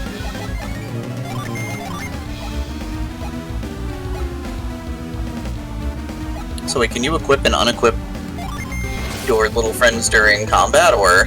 Yes. Typically, you unequip them by unleashing them, which is their little effect that they do. And then when you summon them, they get set, which you can see here Vine is going to re-equip next turn, automatically. Ah, okay. And so now I can just keep using them.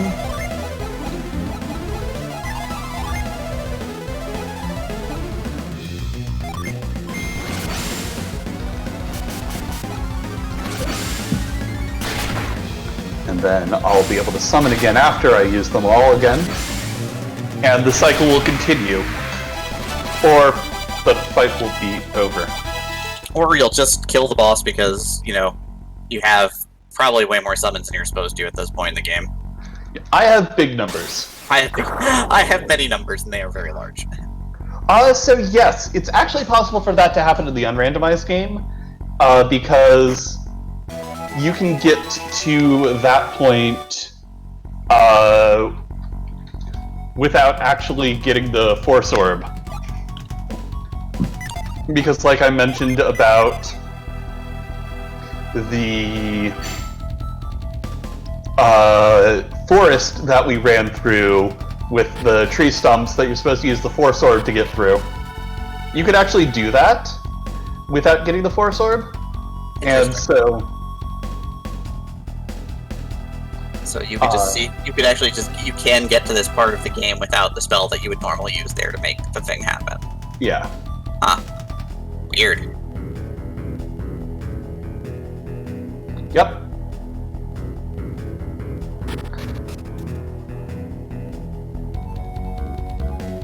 Oh, wait. I went in a circle there.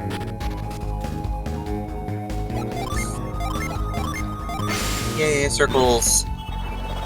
These maps are very JRPG map. It is a very JRPG map, yes.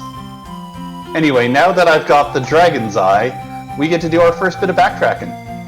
Oh wait, where are we taking the Dragon's Eye? Is it to a dragon? Statue Dragon. Are we gonna go fight Nidhogg on Final Steps of Fate? Sadly, no. It's a good fight. It really is. I appreciate that the town is named Fu, so it fits on the edge of the map. Right? It's not, it's the Fushin Temple. But it goes off the edge of the map, and I think that's even more hilarious. That's fair. Yeah, Retreat is actually really useful in this version because, like, sometimes you have to backtrack.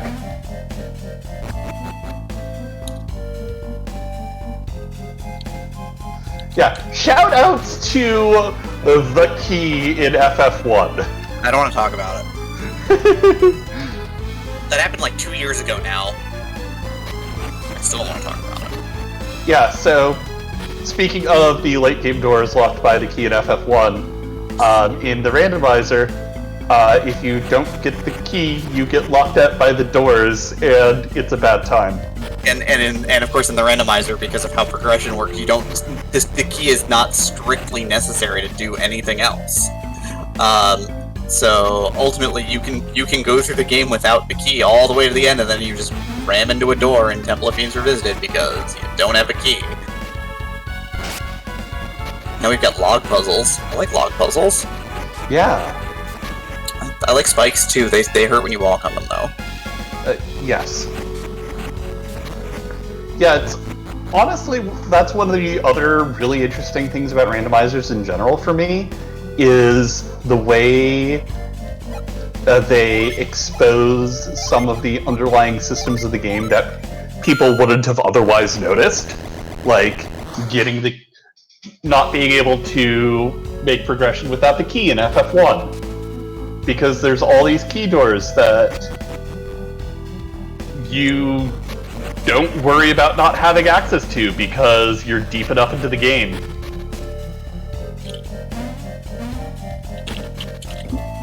Right, because the key is, in the vanilla game, the key is strictly required for progress. You cannot get the TNT for the canal without it.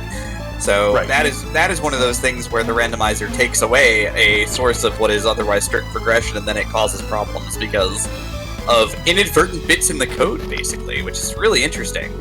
Yeah, and other weird things from FF1 in particular is that the crown is required to go into Castle Ordeals. Yeah, which is another thing that you would never know because the crown is, again, strictly required earlier in the game. Yep. It's amazing because like things like the battle system and everything in FF4 and FB, or just in FF4 in general, like we've learned so much about the coding of the game by the randomizer because like when you do the randomization thing, right, you're really getting into the heart of the code.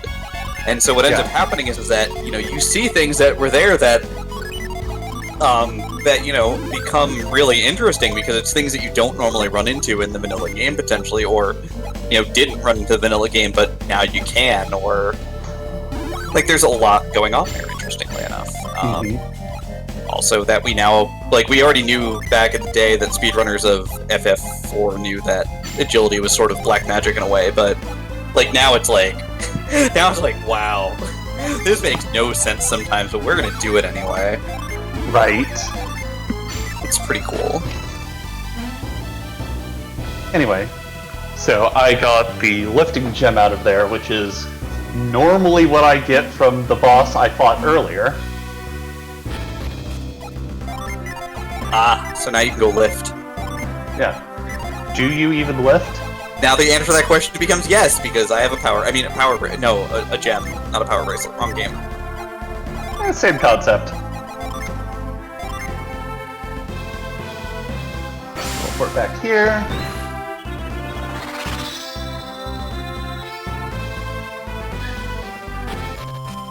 Anyway, while I do the last bits of running around here, it's definitely getting to be about that time. About 2 hours in. We've seen a lot of the game. Yeah. We've sequence broken a little bit, but not a lot. Now, we've seen about the first, I want to say somewhere between 30 and 50% of the game. Which is a really good pace. Like, at least this paces the game out well. In terms of... So yeah, while I wander around and do some last bits of progression, any final thoughts that you would like to share? No, I mean, I really greatly enjoy talking about this sort of the concept of, you know, a lot of the concepts behind randomizers. I only have like 4 things I talk about, honestly. I talk about randomizers, I talk about communities, I talk about roguelikes to a degree, and I talk about RPGs. So this kind of fits a lot of that at this point, which is nice. What about Eat Hot Chip and Lie? That's more Liv's thing, I think. Fair.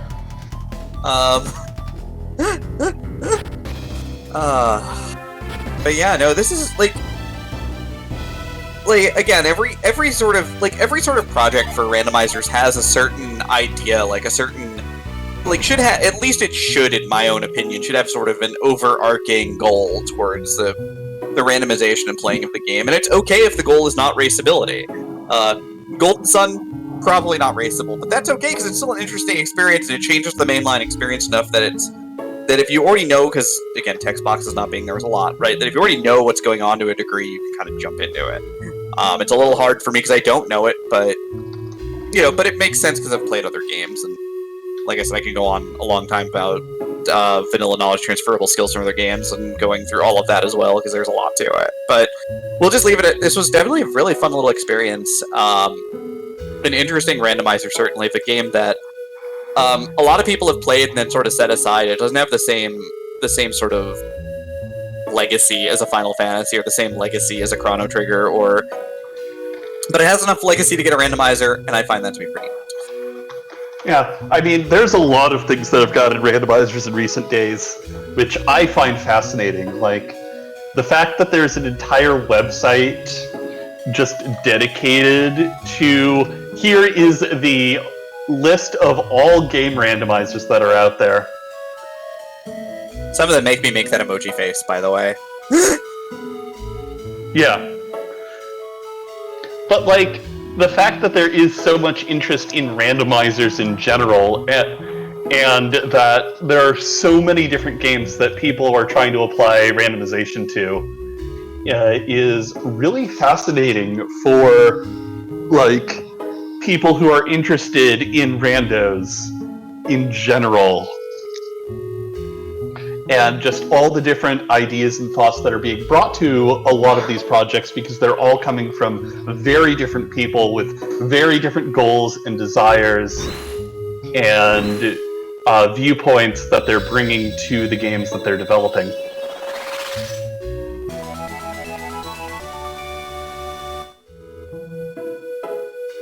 Yeah, absolutely. And that's a big deal, and a lot of them you could see if you're into coding and if you're into the actual creation process, you could see a lot of code bases there. Some that work, some that don't. I will love you forever if you go and find the code base for the Guardian Legend Randomizer and fix it to make it completable every time, but look, it's one of my favorite games of all time. One of my I totally understand, you know, we all have our favorite games.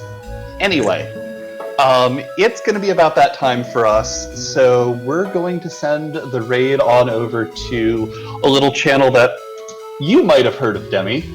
Is it the RPG Valkyries, potentially? It is, in fact, the RPG Valkyries, who are doing their sibling summer event with us.